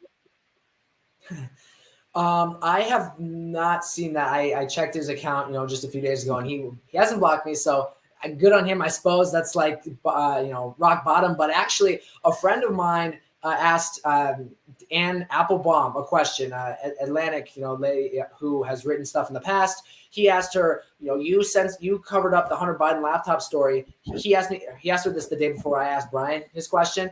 My friend Daniel Schmidt, he asked her, you totally did this. You were complicit in this cover up. Why did you do that? And do you think that you should have acted differently? And then her answer was even more pathetic. Her answer was basically, I don't care. I don't think that that's an important story, which that is such a ridiculous thing to say. The fact that the son of the president of the United States has business deals in other countries and they're getting 10% for the big guy. And he's a sex addict and he's got these crack pipes and all of this stuff is on this laptop. You don't think that's an important story? That could be like the biggest scandal in American history. So just total cop out, not a sound answer, but she actually blocked us on Twitter. She blocked the Chicago Thinker on Twitter. So that's our publication. Or we're a bunch of college kids and we ask her a question. Why did you cover up this story? She gets so flustered that she has to block us. Are you kidding me? It's not like we're tweeting her every day, trolling her. She literally got so mad at us that she had to block her. We're college students. We're undergraduates. And she's supposed to be this big media lady and she can't even handle us. That is so, so pitiful. So Brian has not blocked me, but Ann Applebaum has actually come out and blocked us and blocked at least one of our members on their personal account. So I just think that that's so weak. Frankly. I've taken out my mic, so now I'm onto the computer audio. So we'll Chris, you can hear me fine? It's good, yeah, I think so. Okay, sorry about that, people. It's probably a loose wire. I'll figure it out afterwards. Hypothetically, Stelter invites you onto CNN. Do you go? I have actually put some thought into this. I don't really plan on reaching out to him, asking him to go on his show, but I think I would do it because, I haven't really been in these super contentious debates with media personalities. It's a lot harder than it looks, frankly, to contend with these individuals. You watch the TV and you think, I could outsmart him, but they've got their tricks. You've got your earpiece in and they bring down the volume so you can't hear what they're saying. They cut the camera, they cut the mic. They have all these tricks in the book to try and basically trick you and make you look foolish when it's unfair, frankly, because it's their network. So maybe potentially if they flew me in and brought me in for an interview, but I don't even think then because they are so dishonest in their debate skills, and I'm not super well versed on the formal art of debate. I'm not in debate, but I think I can contend and argue with people who are not out to get me and make me look like a fool. I also think they might dig up stuff from middle school and high school to make me look bad. I don't know what these people will do, frankly, because I think they're on their heels in a sense, because I just know that what they're doing is wrong. What they're doing is fake news. But then again, you have to think, like I just said, all you have to do is limit the debate, just shrink it. Don't allow for the spaghetti on the wall, as you said. Name this lie, this lie, and this lie. Jussie Smollett, you smeared Nick Salmon and you lost big time in the court, which, by the way, in the United States, it's very hard to sue someone for libel or slander. It's not that's a tough standard to prove, and they still had to settle. That's how egregious it was. So you limit it to these lies that they told you. You cite it specifically, then you say, why did you say that? And by the way, Project Veritas, comes out with these clips of Zucker saying, yeah, Russia's a big nothing burger. It's nothing. He says this stuff. So they know that it's all lies. They know that they're focusing on stuff that's not true in order to push an agenda and keep themselves in power. This is not like willful ignorance, like, well, we're just covering the story because it might lead, this investigation might lead to something. Who knows? They know exactly what they're doing. So as long as you limit the debate to just naming their lies, don't allow them to bring in, they yelled at a Biden aide. That means nothing. Explain lies right now. And I think maybe I would even do it, but I'm kind of mistrustful of them clearly. So I don't know. I'd have to think about it if they actually did bring it up. Stelter might have yelled at the Biden. They might have been getting yelled at by the Biden aide because they weren't doing a good enough job keeping the Biden laptop story under wraps. I mean, getting yelled at, they might not have been doing their job properly. They're not fighting over being honest. The last thing on earth that I would ever believe is that Brian Stelter is yelling at the Hunter Biden, the Biden administration aide, because they say don't run that story, and says, "Damn you, we're going to run that Hunter Biden story." I had never actually thought about I thought about the debate intellectual dishonesty tricks. Never thought about the actual technical glitches, like make him look stupid, make him hesitate, and then go to break and don't let him answer because it's not going anywhere. Hadn't thought about that. At one point I broke down Stelter's interview with Jenna Ellis, which was, I think employed intimidation tactics, bringing up her signature on screen and saying, "Is this your signature?" Showing to the world what her signature looks like. Intimidation tactics like that, and she did well for herself. I think you think exquisitely fast on your feet. It would be interesting, but they would bombard you, and they would try to talk over you. And even if they had you there, they might not let you get a word in edgewise to get your message out. You gotten any hate, like any meaningful online hate or harassment? Well, like I said, actually, I think that the response has been outstandingly positive. You're not going to please 100% of the people, but compared to these individuals who have been sort of slandered by the media, like let's say Nick Salmon, of course, or Kyle Rittenhouse, a lot of people in this country hate them, right? Of course, they got a significant portion of the population that do believe the lies of the media and despise these people. I think I'm very fortunate in the sense that not a lot of people actually disagree with what I'm saying, because I think a lot of Americans know it's true that, of course, CNN has an agenda. Of course, Fox News has an agenda, but CNN's is they don't make it known, so they pretend like they're objective. So a lot of Americans, I think, are frustrated.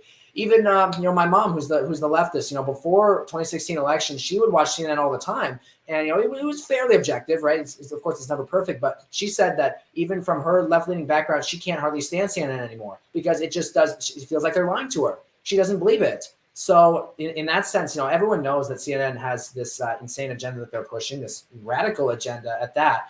So I think that it just in the broad scheme of things that is the case, and that's different media sources are going to be doing that. So as for the hate that I've received, it has not been so great, honestly, and I'm so happy for that. There has not been a lot of hate. You're never going to please 100% of the people, but I have I'll put it this way: all of the DMs that I've received, all of the emails that I've received have been positive. Someone will send a reply to one of my tweets or whatever that is challenging what I'm saying. They'll say, "Well, why don't you call out Fox News too?"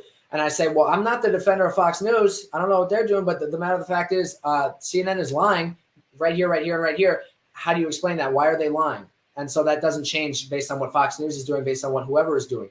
So that's the point I'm trying to make, is that CNN is sort of respected almost, or at least they believe they are, as the established indisputable arbiter of truth in journalism. And that's not true, because you grind up your credibility when you lie time and time again and try and smear and defame people, and then you don't meaningfully retract those stories. People see that, and then they know that you're just a bunch of frauds. So I think I have not gotten a lot of hate. Certainly people have not come up to me in person. I have gotten, a good number of people have come up to me and said, "Hey, great question, Chris. I really liked it." Or, "Hey man, what's your name? I really like that question you asked Brian Stelter," and I say, of course, thank you. There are people who I know, text about me, to their friends and stuff. They've shown me it, but in reality, people are always going to be talking about behind your back, right? I'm no stranger to this, right? This is nothing new to me. In middle school and high school, I was the same way, and people were always talking to me. But the difference is, back then they were immature and they didn't understand what made a good question, what made a good political thought, what made a good inquisitive question. They didn't really get that. But now at this university, I think these people are intelligent. Of course, it's a top university, so it's the bar is high to get into this place.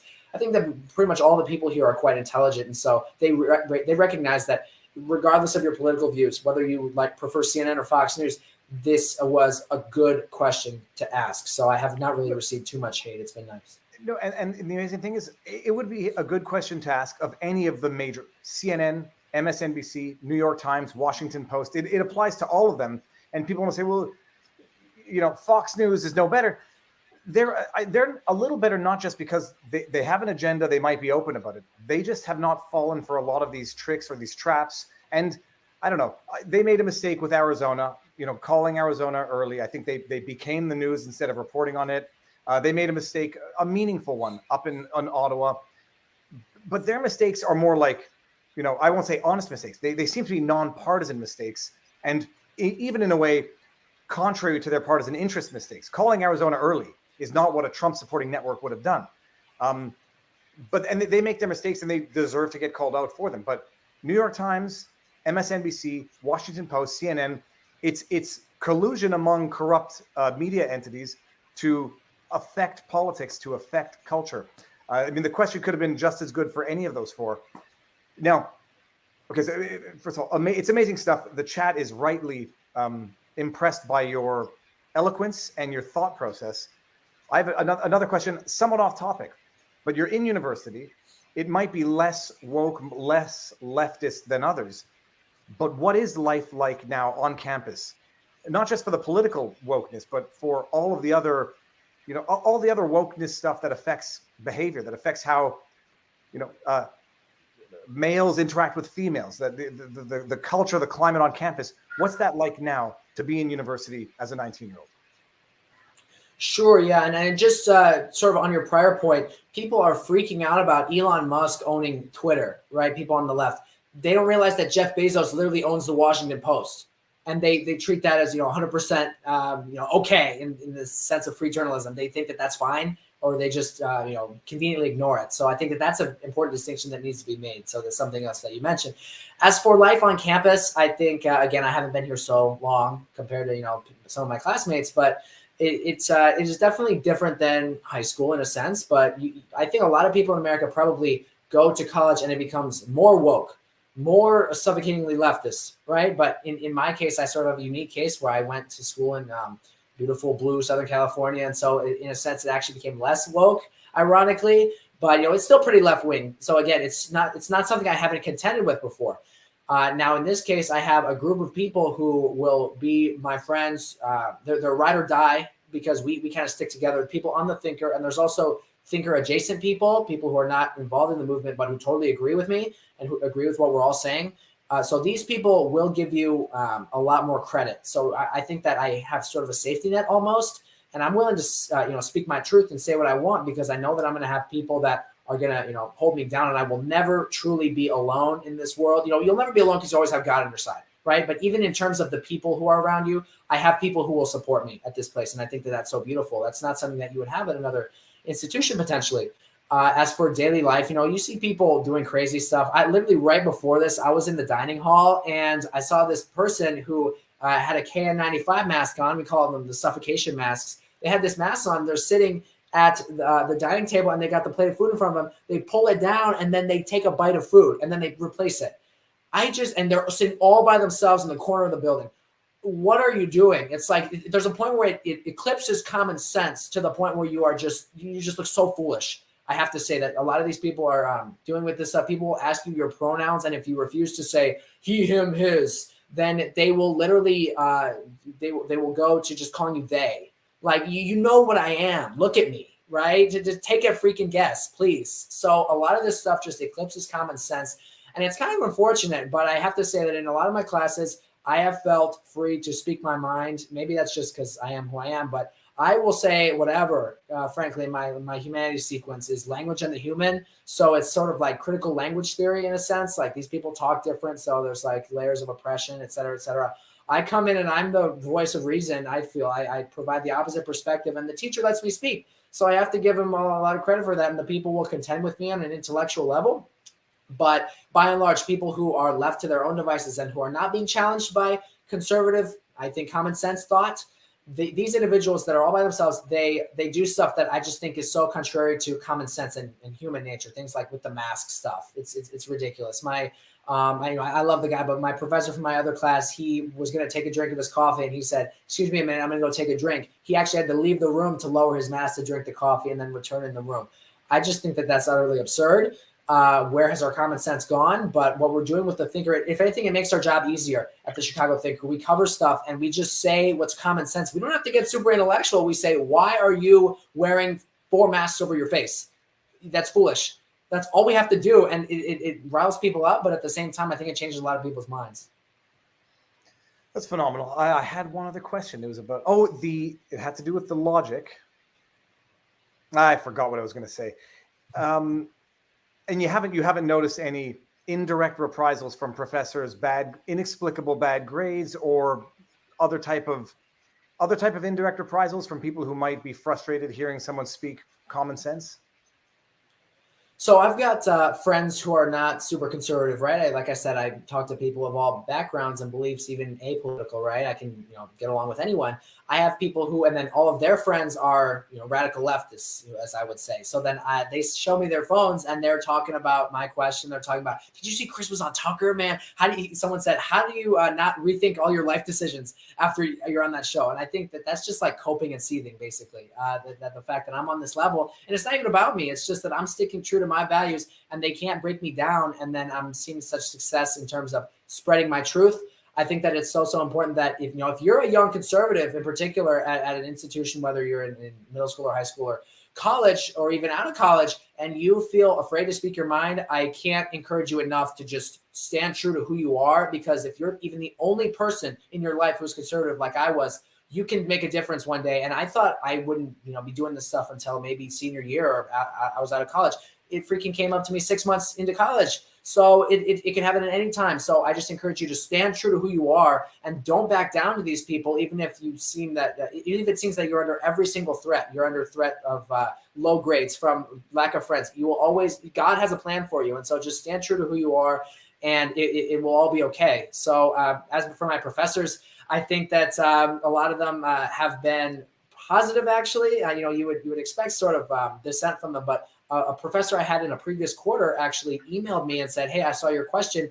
Great job, young man. Keep asking questions in the mainstream media and keep being inquisitive." So I have to give these people so much respect for that, because this is not even a right-wing guy. He taught the language on the human sequence, the critical language theory sequence, but he came to me and he emailed me and he said, "Great job." So I have to give these people respect that they're not as monolithic or single-minded as we might think. They're not as averse to common sense and to compromise. So I just I can't thank everyone enough for the response that I've gotten. I think that it has been overwhelmingly positive. Some of my professors don't even know about it, actually. I had a professor today who I spoke with who you would think, because it's University of Chicago specific, which Chicago doesn't always make the headlines like Harvard or Yale do. And I think that's, I just think that it's because of the name recognition that Harvard and Yale have. So this conference was big. We were on like every Fox primetime show on all these different places. I'm with you right now. It really made the wave. So I assumed that at least the faculty would all kind of know about it. But a lot of my professors haven't said anything or even indicated that they know. So I think that's actually for the better, probably, in terms of they're grading my papers. Yeah. Well, it might be for the better, but I'll tell you one thing. I presumed that there was going to be more. My preconceived notion that the university was going to be unhappy with this. It speaks well to University of Chicago, and they must appreciate this. It's not just publicity; it's good publicity, and it shows tolerance of thought and openness of thought and discussion on campus, that this occurred, and that it seems to be welcome from the campus itself. I mean, it's great. It speaks well to U of Chicago. So hopefully they don't do anything to make that not the case anymore. You'll see when this settles down, you're going to be craving that moment again, that energy that comes from it. But what are your plans for the future for your degree going forward? Well, I've got a lot of work to do. That's true that I'm loving what is happening right now, just in the sense that we're able to actually make waves, and our audience has expanded greatly. I believe we had maybe 5,000 followers on Twitter previously, and now we've got about 30 or 35. So it has just blown up, and we're by far the biggest college conservative paper in the country. So I'm just so proud to be part of this group of people that is working so hard to speak their truth and to look at campus craziness through a conservative lens. And by the way, of course, again, you can reach us at thechicagothinker.com. We're on Instagram at The Chicago Thinker and on Twitter at Thinker Chicago. So you really ought to check us out, because it is sort of a different perspective than you're going to get from any other college students in the country, I feel like. So I'm just so proud to be part of this group. But regardless, I have a long ways to go. I got 3+ years left. I was thinking about triple majoring, but at this point, I got other stuff going on, so that might fall through. But in general, I'm looking at studying the intersection of politics and government and getting into all different sorts of areas around the preservation of the values of our country. A lot of people in college don't know what they want to do, and I feel for them. I feel very blessed that I have the ability to know what I want right now and know that what I want to protect and fight for. And I think that's really going to help me in terms of knowing what I want to do early, which is protect this country from threats, foreign and domestic, and make sure that we are preserved in that American sovereignty and American strength are protected, because it's just what has made our country and I think the world so great. So that's exactly what I want to do.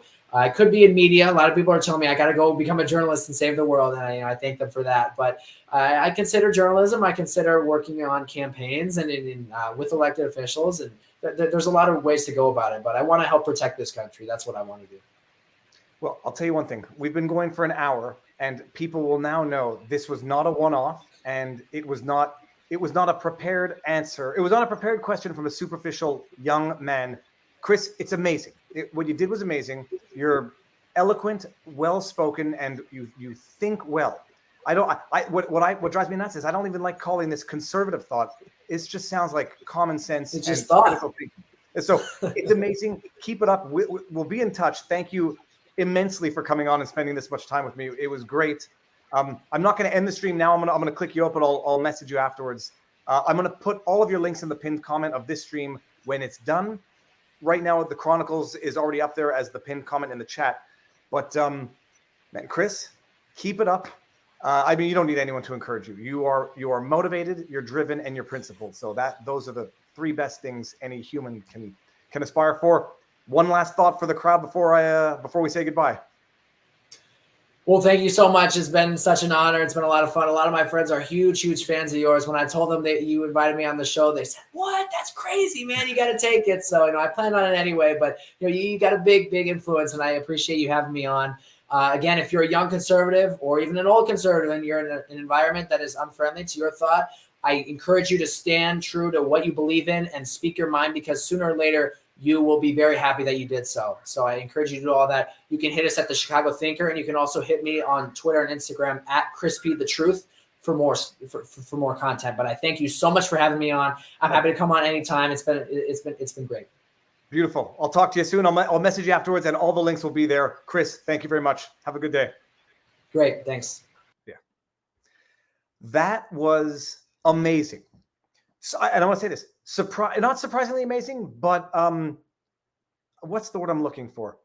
There's always a sense of concern that someone is not going to, sit down for a 1 hour and be as eloquent and well thought out as Chris was and is and will be. And I'm happy. I mean, I'm also just happy that there hasn't been what I would have feared would have been the blowback from this, university-wise, friend-wise. Kid's got a head on his shoulder. Shoulders, I should say. Amazing stuff. All right, let me see what's in the chat. Fantastic. There is one chat I'm going to get to, which is off topic, but it's off this topic, but into a topic that I had going on in the backdrop. It is, let me see if I can find this. I thought it was a joke at first. It's a green avatar accusing me of misinformation. I thought it was a joke because it relates to Pat King. Whatever. If I see the chat, someone saying that I said Pat King had been freed. I didn't say that because he hasn't been. He had a hearing today, and I was trying to get the news on that, and I did get the news on that. And the news is that they abruptly ended the hearing for reasons apparently reasons related to his attorney. Let me see if I cannot find the comment.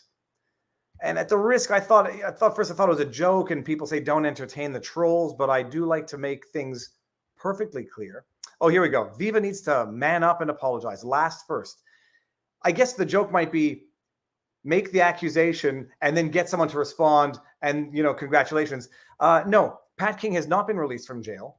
I've been following it because I find it to be among the most shocking legal stories coming out of Canada. Pat King, he was arrested February 18th. We're now 2 months in to his imprisonment, pre-trial detention on mischief charges. Oh, that's right. Apparently, the hearing was suspended because he got new charges pressed against him. See here, I have the link. Pat King bail adjourned. This is CBC, people, so take it with a grain of state-funded propagandist salt. The saltiest kind, because it causes high blood pressure. I just made that up on the spot, and I'm happy with myself. Chris Phillips, I'll put the links up. Amazing stuff. Pat King, his bail hearing was continued from April 4 when it was re-adjourned to, argue over stuff. Apparently he had trouble getting new attorneys because he had problems with former attorneys, miscommunications, postpone. And every time they postpone it, the dude is still sitting in jail off mischief charges. Mischief charges or charges related to mischief. Oh, my brother's supposed to be joining us. That's right. I forgot about that. Is he in the back? Yeah, when my brother gets here, I'll bring him in. Pat King bail review adjourned again, this time in response to new charges against him.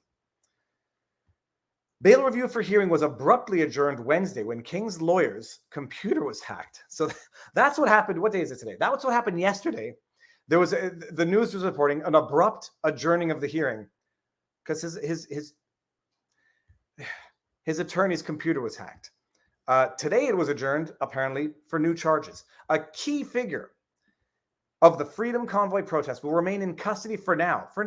It's not indefinite pretrial detention, people. And if you say that, it's misinformation. It's just detention, month after month, with no end in sight and multiple repeated postponements, adjournments. It's not indefinite detention because that's something they do in North Korea. It's not what you do it's not something we do in Canada. But he's still in jail 2 months later, and it's been postponed again. Pat King's defense lawyer had requested a review of the decision to keep him in custody. We saw this.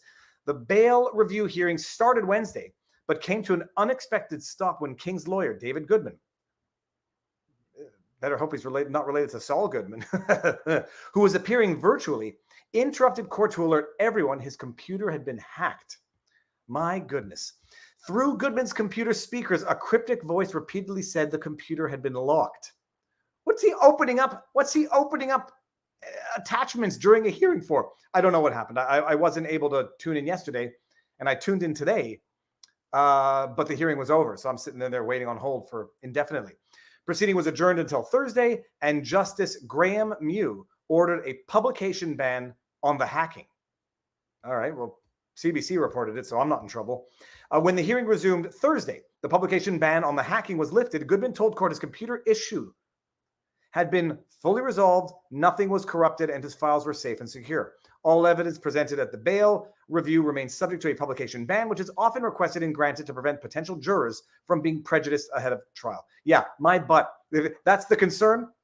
If Pat King is supposed to have jurors of his peers come from the Ottawa region, they've already been tainted. Okay, he was arrested in February. Let's see. Oh yeah, on 4 charges. By the way, these are the charges, but there's more now. They found the longer he sits in jail, the more charges they find. 4 charges: mischief, counseling to commit mischief, counseling to commit the offense of disobeying a court order. People, listen to this: counseling to commit the offense of disobeying a court order. Counseling someone to commit the offense of disobeying of contempt, disobeying a court order. So telling someone to do something which they say would be tantamount to telling them to disobey a court order, that he's in jail on these charges. 2 months. 2 months he's been sitting in jail for this. King is now facing additional charges of obstructing justice and perjury. It's more of the same. I'll put the article here. You can go read this. It's nauseating. We have political prisoners in Canada. Let me post the link here. Counseling people to honk. Hold on, let me get that chat up here. You joke, splendiferous, pelodipid, lapidibus. You joke. Telling people to hold the line can be counseling mischief. The protest, which itself was never declared unlawful.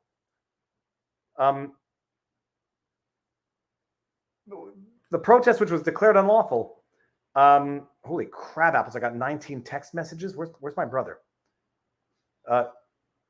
Yes, 4:30 is good, period. The crowd is waiting, smiley face. So Pat King sits in jail. The hearing was postponed until, when was the hearing postponed until? Let me just get that date if I can find it. I closed the article. I won't be able to get it, but sitting in jail, another hearing postponed. Am I out of focus? I'm not out of focus. Politics ruins everything. I see my brother. Make sure he's driving. Make sure it is not in your hands, not distracted driving. Looks like he's pulling over. No, he has pulled over. Now he just dropped his camera. Now he's okay. I'm going to bring him in. I'm bringing him in. Everybody, if you don't know, this is one of my 4 siblings, one of my 3 brothers, Daniel. He and I are 2 of the 4 lawyers of the family. He is in Ontario, Toronto area, still practicing. He still seems to like it. Dan, are you ready? Give me the thumbs up if you're ready. Okay. Oh, Danny boy, the pipes. What's up? Man, we're going for a walk, people. We're bearing in mind that Dad is probably watching. Where are we we going? Well, I had to get called out on an emergency carpool drive. So while I was coming back to the office, I thought I'd stop by our local MP's office. So we're going to drop by our local MP's office, my friend. I don't think you need to put it quite so close to your mouth. Okay, sorry. Who's your MP? Mendocino, I think. Mendocino. I believe so. Yeah, the one who said that the protesters were threatening assault of a various nature on women. Apparently. Hold on, wait. Maybe I'm wrong. Let me go. I don't know. Mendocino's the one who drafted I believe he's the one who drafted the Emergencies Act declaration. Wait, what's his first name? Mark Mendocino. Yeah, Mark. Okay, so this is wow. Okay, so. Yeah. I heard from another lawyer that our federal government is basically AWOL. Like, you can't go to the constituency office. Like, the offices are closed. And I was like, come on, that's not true. And I was told, indeed, these local constituency offices have been closed for business by appointment only. Or maybe the very rare attempt to get in. I couldn't believe it. Yeah, because the whole argument is what that protest was preventing the politicians from, they didn't say interfering with government affairs, but it was so dangerous that they couldn't go to their offices. Well, but I think a lot of them are working remotely anyhow, or at least the constituency offices, most people are working remotely, and I think that's the whole federal government's plan, is to move as many people remotely now as possible, and so you have like all the downtown buildings are going to be emptied. That was part of the new budget, right? So yeah, all these constituency offices, I don't know, who's going to be in them, or like how you can access government in person anymore. Do me one thing. Don't put it close to your mouth, but hold the thing from clicking on your shirt. It's making a sorry. noise. Okay, thanks. And I'm going to bring this up. I'm going to impress everybody. I can still read Hebrew. This is from Mark Sidloy. It says, Chag HaPesach, Kasher Rashmach Lacham Ulemishpachotcha. Not bad. Yeah, that means have a good Passover to your family. Yeah, something along those lines. I understood it. It's hard to read it on the computer. Thank you very much. Happy Passover and happy Easter to all the viewers. Happy Easter, happy holidays to everybody. You are now, so you're going to go see if Mendocino's office is let's open? go see, because I was told so basically this office is particularly unique because the storefront is also like you can't actually see into it. And I don't know if they do that to all the constituency offices for security, or if it's just because of the sun. I guess in the summer it probably gets sunny, but you've got to see, like, it's just kind of creepy. It's just like it's locked, so you can basically the public can walk in to get a coffee, right? But the public cannot go to the local MP. Yeah, here he is. There's Marco Mendocino. Can you see?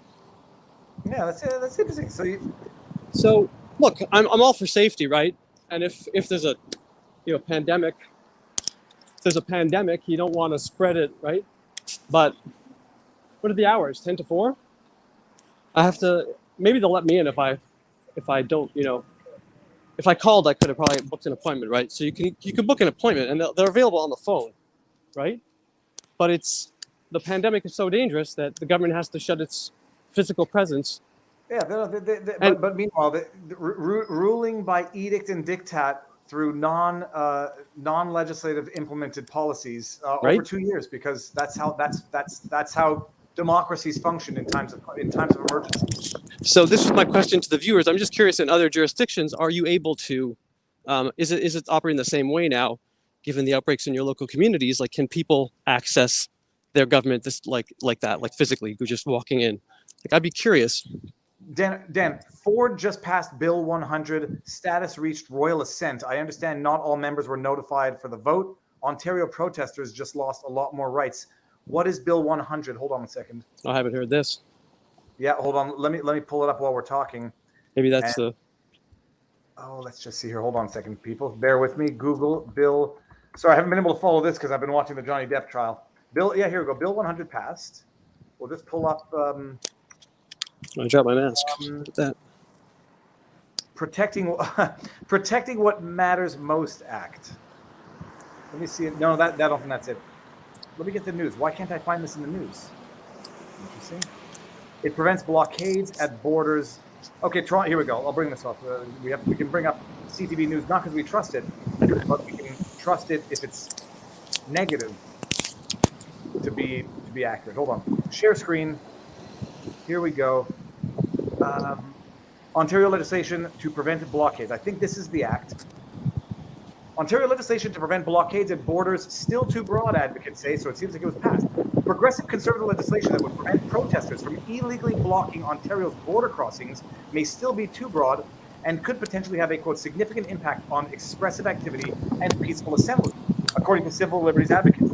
Yep. The Keeping Ontario Open for Business Act was tabled on Monday, and if passed, would provide law enforcement with the power to impose roadside suspension of driver's licenses and vehicles, seize license plate, and tow vehicles being used in a blockade at an international border. And it looks like it passed. That doesn't sound offhand entirely crazy. Like they could basically do that as it is now. They have pretty broad powers. Let me stop you there. If you can basically do it now, that's the whole point. Right. There is existing legislation to deal with this. More legislation, less laws, Tacitus. It's just, I mean, that's okay. Here we go. Bill 100 was passed late last night. Stealth.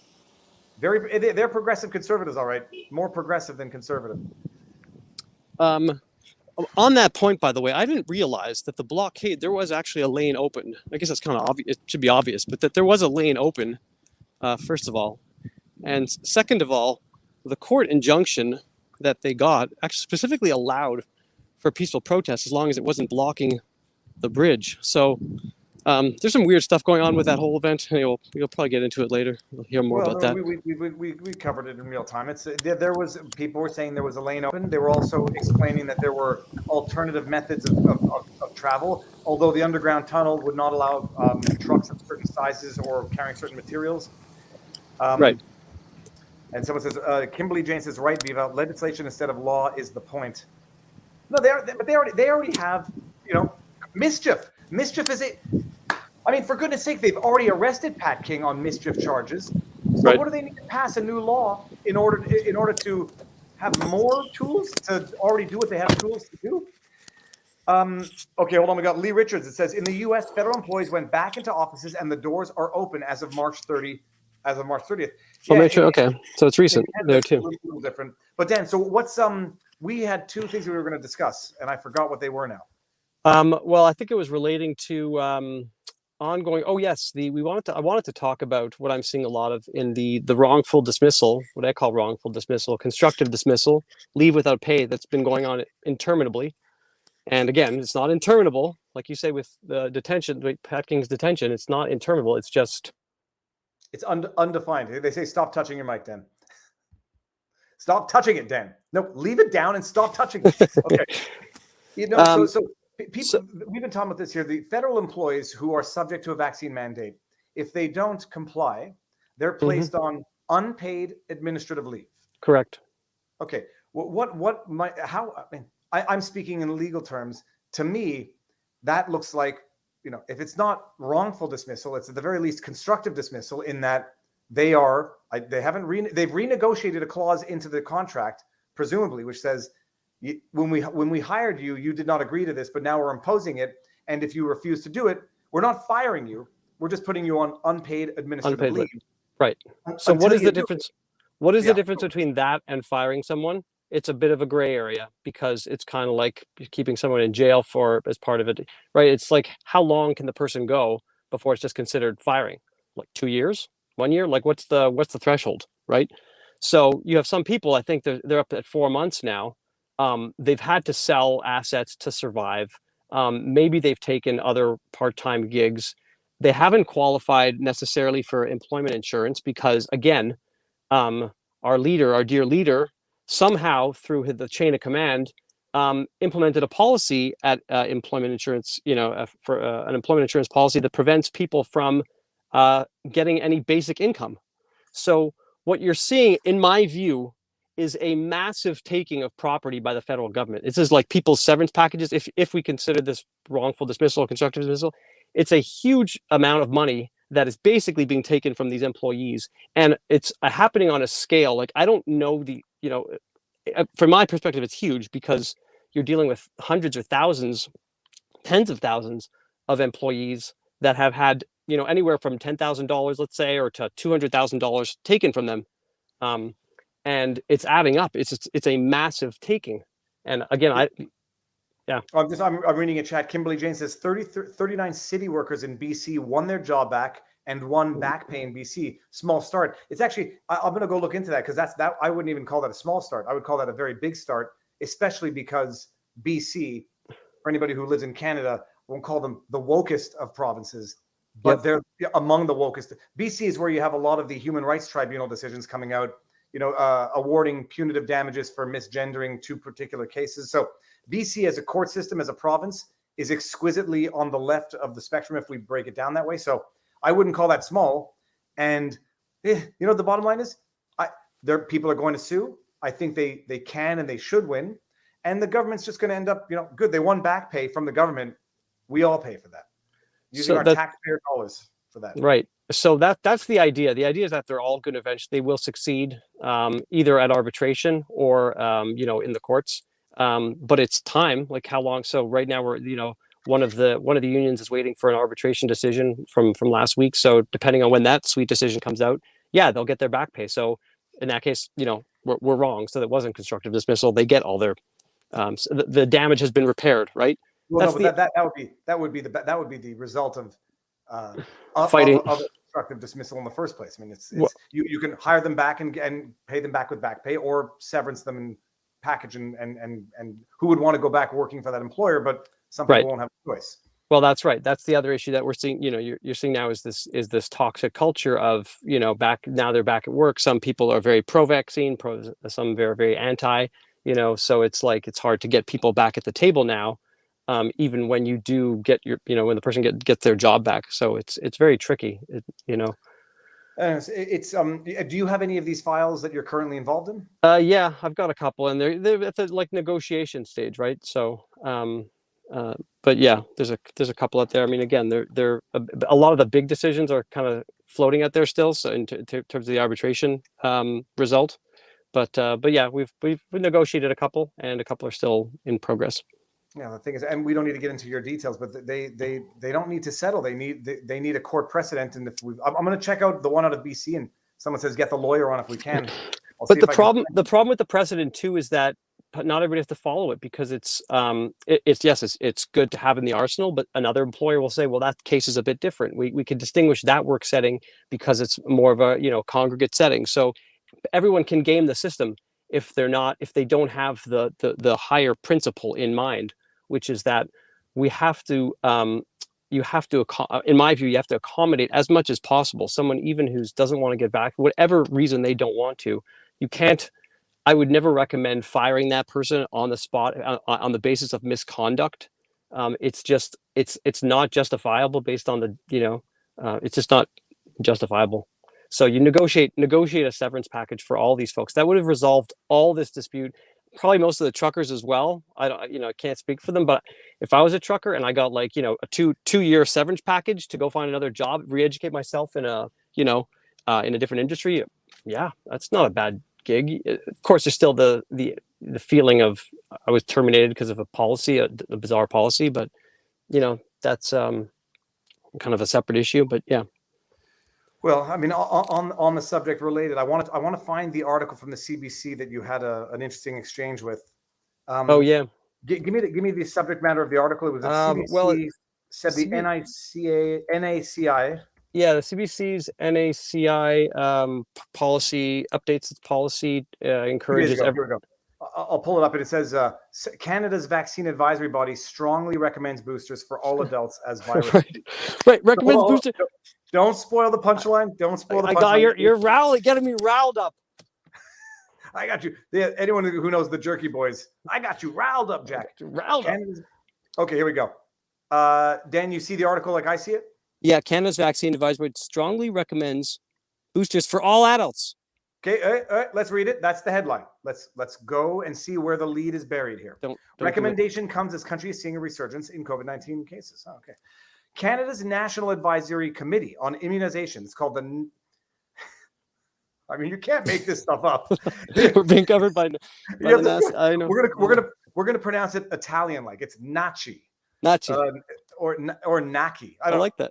No, you I can't like make Nachi. this up, people. Nachi. It's almost as bad as La Coalition Avenir de Québec's acronym is CAQ. We'll pronounce that a different way as well. It is now strongly recommending that all adults and immunocompromised children aged 12 to 17 get a first COVID-19 booster shot as Canada experiences a resurgence. Yeah.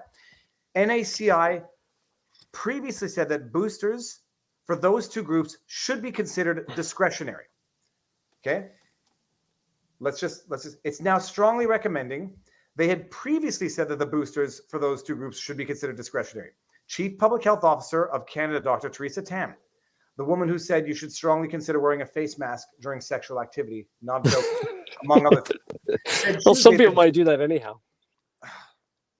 She might. Oh, there she is. Okay. Said Tuesday that booster shots will offer stronger protection as caseloads increase. It doesn't matter where you are in Canada right now. I would advise getting that booster shot, Tam told a press conference after she told people to wear face masks during sexual activity to prevent the spread of coronavirus. While the NACI is strongly recommending that immunocompromised children aged 12 to 17 receive boosters, it's also now saying all children can be offered booster doses. Okay. Dan, where's the punchline I'm trying to get to? Like, I don't know what punchline. Well, what became your point of disagreement with? Oh, that well, my point of issue is that most of NACI's advice is that the vaccine should be offered. So they're very careful in their language for the most part in their publications that the vaccine should be offered to people. And the reason I believe that language is used is because you cannot, anybody giving legal advice to a doctor would never say to tell everybody to get vaccinated, because that you have to take into account everyone's individual situation. And there are people that have exemptions and that people should not get vaccinated based on existing complications. So the fact that CBC is promoting this very subtle but important, twist of NACI's recommendations is a problem, because it gets amplified, and it's even confusing doctors. Like, because doctors then say, well, I'm supposed to offer this, or I'm supposed to recommend you get it. I'm like, because then I do the follow-up. Well, where did you get that from? And then they point me to NACI's website, and it's not there. It's not, So I'm taking issue with the CBC on this, and hopefully they're going to, clarify and correct it. What if I may ask, what did you do? Oh, we could have done it like that the whole time. Your beard is getting gray there, Dan. Yeah, I know. Last time we saw each other. too long, bro. So what did you do? You reached out and you haven't gotten a response yet? There's some follow-up. I really believe the strategy going forward, you have to have these small, intimate, and, respectful discussions with everybody. Everyone I reach out to on an individual basis to discuss these policy issues, they're for most part very responsive and respectful. And I'm not, respect people's views, but challenge them respectfully. So, I'm waiting to hear back from the CBC on that. I think it's an important point, because I think, like I say, it's getting distorted all the way down the chain, from Toronto Public Health to, down to the different school boards. You cannot recommend everyone get a vaccine. I cannot go around telling people. That's what the politicians are doing. They're telling everyone go get vaccinated, but that's not what the doctors. No, not non-medical professionals dispensing medical advice. Whereas, as if you could ever give blanket medical advice, it's like giving blanket legal advice without knowing the individual facts of the individual story. It's just as bad. Plump lettuce, interesting name. The seizure of private property is their focus. This is in Bill 100. Yep. It's the main thrust of Bill 100. But by the way, look, I'll say it after. It's the whole point of QE and intentional inflation. They're working to seize bank accounts, etc. You'll own nothing. Right. I agree. So I can agree with you if the seizure was the thrust of it. But we now know that they used seizure provisions in to seize the funds raised from the truckers. They already have. what is it? OPE. Well, but they would have to. But for you mean the warrantless seizure of bank accounts? I think. Yeah, what was it called? Offense-related property. They already have offense-related property. They already have provisions in the criminal code. If you're committing mischief offense with your vehicle, they already have a provision of law to go seize it with a court order. Maybe this is to do it without a court order. Roadside seizures, they already exist for driving 60 over the speed limit, but they already have it. So cameras.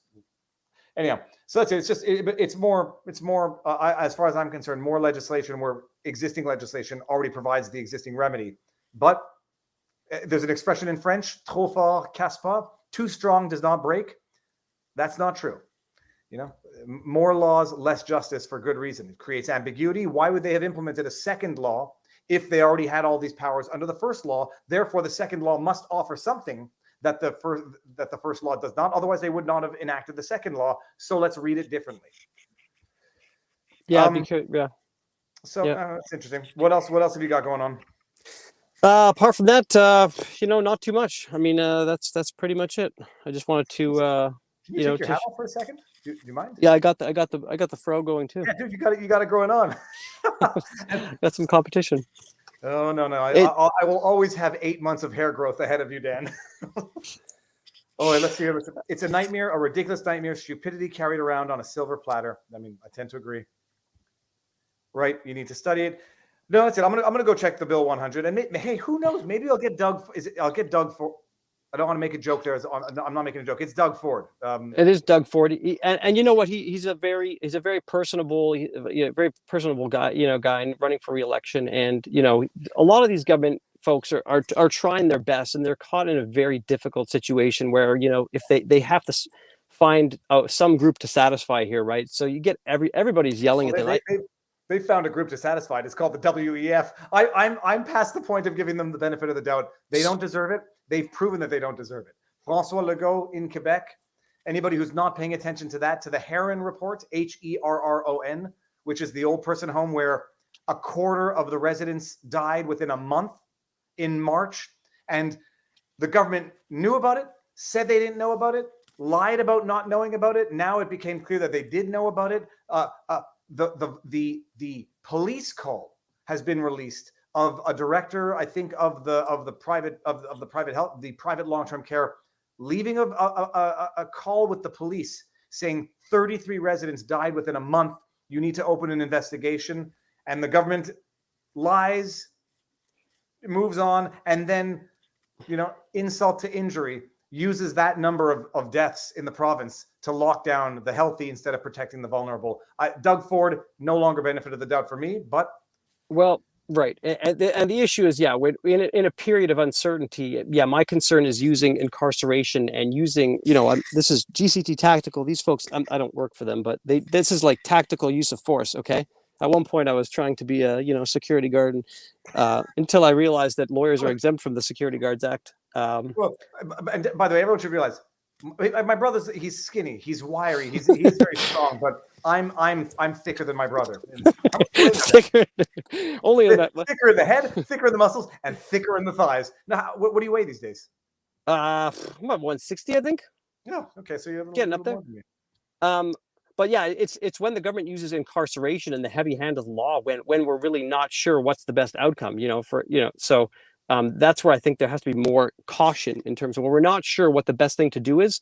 Don't throw people in jail. Don't arrest people. Dan, let's quote the whatever they called him, the officer of the peace, the magistrate in Ontario, who said keeping Pat King in jail is what will restore confidence in the legal system. If we were to let this individual out, who was advising people to commit mischief, it would undermine people's faith in the judicial system. My butt. So by the way, I was listening to your point there about advising or counseling to commit or breach a court order. So basically, if you tell someone to honk when there's an injunction on honking, that would be considered, arguably, the Crown could take the position that is counseling someone to breach a court order. I believe that is the example that they have. I believe it was telling people to honk, telling people to hold the line, and telling people to protest. Right. I mean, because despite the fact that there was never any court order, declaring the protest illegal. Well, Justin Trudeau doesn't need a court order to make up words and to make up facts. So the unlawful occupation of Ottawa is it's a lie. And just bear in mind, when Justin Trudeau continually repeats that way of describing the protest in Ottawa, pay attention to the way he continually uses certain words to talk about international affairs. And people believe him on one, unquestioningly believe him on one side when they know that he was undoubtedly lying on the other. Just to, throw that out there. No, Dan, now you're either on mute or your mic got pulled out. Oh, geez, look at this. Oh, there we go. I could take, but the audio is worse now, right? No, it doesn't matter. Leave it out. But I had to unplug my mic too, Dan. We're both having mic issues today. Unplugged, unscripted. Yes, and normally the safeguards that I was hoping for when Trudeau went nuts like that, the safeguards, I think we talked about that, but the safeguards just fell through because you normally expect the other members of parliament to stand up or stand against that kind of rhetoric. No. So I'm getting. This is going from bad to worse. Now my brother's a pulsating avatar. So yeah, normally the mechanisms of Parliament would have yanked Trudeau for saying some of that stuff. Like they would have stood up against that. Like some of the things he said against just so much of his rhetoric, lumping everyone together in a very hateful way. You'd have like the RCMP's not going to do it. You'd have thought the members of Parliament would have stood against him, and they didn't. And that's when I was like, oh man. No, not only did they not, they joined forces with him, Jagmeet. They joined forces with him. Right. So now you can't even get, you can't get the independent review of all their behavior that we were hoping for under the Emergencies Act, right? You're supposed to have an independent. We can't even get that now because it's all controlled by, the voices of the dissent are being squashed by this new alliance that nobody voted for. Nobody voted for an alliance like that, right? I appreciate that argument. I'm not sure I'm convincing it because you voted for the discretion of the person you voted for. So yeah, you vote, and I told them you're voting for the discretion of Jagmeet Singh. You're voting for someone who is just as dishonest and just as corrupt as Justin Trudeau. Just did not have as much time and power or any time and power to act on that. But he's doing it right now. We'll see what happens. Yep. All right, man. We'll go. Let's go. We've been for 2 hours. We'll meet back up. People, I think people like hearing what you have to say, and you're actively in the thick of practice, so you'll have new experiences to. Yeah, and I want to talk about that world next time. We'll talk about the World Economic Forum because there's some far out stuff and there's some just more practical conflict of interest stuff at the pure board of directors level. Yep, absolutely. But I'm just shocked at the peoples whose names are you Google name and WEF and just see who has a page. By the way, anybody, if I ever see my face on the WEF website, I'm issuing a letter of demand to have me taken down immediately because I would consider that to be slanderous, defamatory, guilt by association. You'll never see my face on the WEF. And if you do, it's because I've sold my soul, which is never Don't joke. Heaven forfend. No. Anyhow, so just for fun, for the fun of it, pick a politician and Google their name, WEF, and just share your results on Twitter. The results are mind-blowing. Wow. Yeah, no, the rest. Where was it? It said, "Rest in peace, Jack Layton, the last of the principled NDP." Yep. Well, yeah, no, wait. Okay, well, what I was going to say on the WF side is just that if you look at what Christina Freeland, she's recently done with the budget, yanking the budget on what she promised, it makes me question her, the conflict of interest there because she was supposed to put more money towards healthcare, towards pandemic issues, and the fact that was pulled and they funded instead. Other initiatives like environmental, everyone's on board with that, I guess, to some extent. But they've basically yanked promises like that really pandemic related. I mean, we have to really do some digging about what the conflict is there. Yeah, that's another topic. It's loyalty beyond nation, and that is not what a politician of a country. The first loyalty of a politician is to their citizens and not to international interests. It may sound selfish, but that's why we hired a leader, and that's why we live in Canada and not in some international community that will sacrifice our interests as Canadians for the greater international good, which typically just means the oligarchs and the privileged politicians. That's the conversation we have to force. That's a conversation we have to have. Lisa Heal Yourself says, talk about Elon's $41 billion offer. I did. That was the first... it might have been the second 15 minutes of this episode. I went through the his SEC filings. He's playing some very interesting hardball. Well, yeah, but it's more games, right? Like, so now other big corporates taking over other, right? It's still the same problem. No, but I mean just like the actual game of him buying close to 10%, then then saying now. At first, I bought it just to impact the company by shareholding. I don't think I can do that. I need to buy the company. Issues that filing, says, I'll buy it cash, take it private. If you don't accept this, I might have to reconsider my shareholdings, knowing that if he dumps 9%, it's going to tank the stock. Shareholders are going to have a claim against the company directors for not accepting an offer, which is $10 over today's value. It's fun. That is some fun hostile takeovering right there. It's fun stuff. I mean, I wouldn't have the stomach to be on either end of that, but yeah, Elon is a different composition for good and for bad. So we'll see. Dan, awesome. Good seeing you, brother. Checking in. See you soon. We'll talk soon. I might be in Toronto one of these days. Oh, we'll talk. There's a march to the War Monument in Ottawa on the 29th. So I'll send you the info to document. And if you may want to go and make sure nobody gets into trouble. You'll be there as potential counsel. Yeah. Counsel on duty. Awesome. All right. Damn duty. Hey, man. All right, man. I'll call you afterwards. Thank you for tuning in. Thanks. And also, I'll say my proper Keep goodbye. up the good work, bro. Keep up the good work. You're doing God's work. You too, Dan. We'll see you soon. Bye. Bye. And that is my brother. The 420 people, I don't believe, because come on. To believe the 420, you have to dissociate the 420 from the 5420. Okay. What's the 420? What's the joke? Okay. No, the numbers thing, I don't typically I don't play the game of connecting numbers unless you said, I'll buy it for $6.66. Like there, you don't make that number by accident. 5420. Let me see if now you planted the seed in my head now. It's a kind of an arbitrary a cent amount. Could have been 55. Okay. I'm not going to 69,420 was too much. Yeah. And $4.20 was too little. Anyhow, people. So that's it. Tomorrow we'll see what happens tomorrow. Oh, I'm going to be on with Eric Hunley tomorrow at noon. And I do believe Eric Hunley might actually be live right now. So check out Eric Hunley. I'm not sure. I may do a live stream of the Johnny Depp trial. I've been following it. Legal Bites is streaming it. Ricada is streaming it.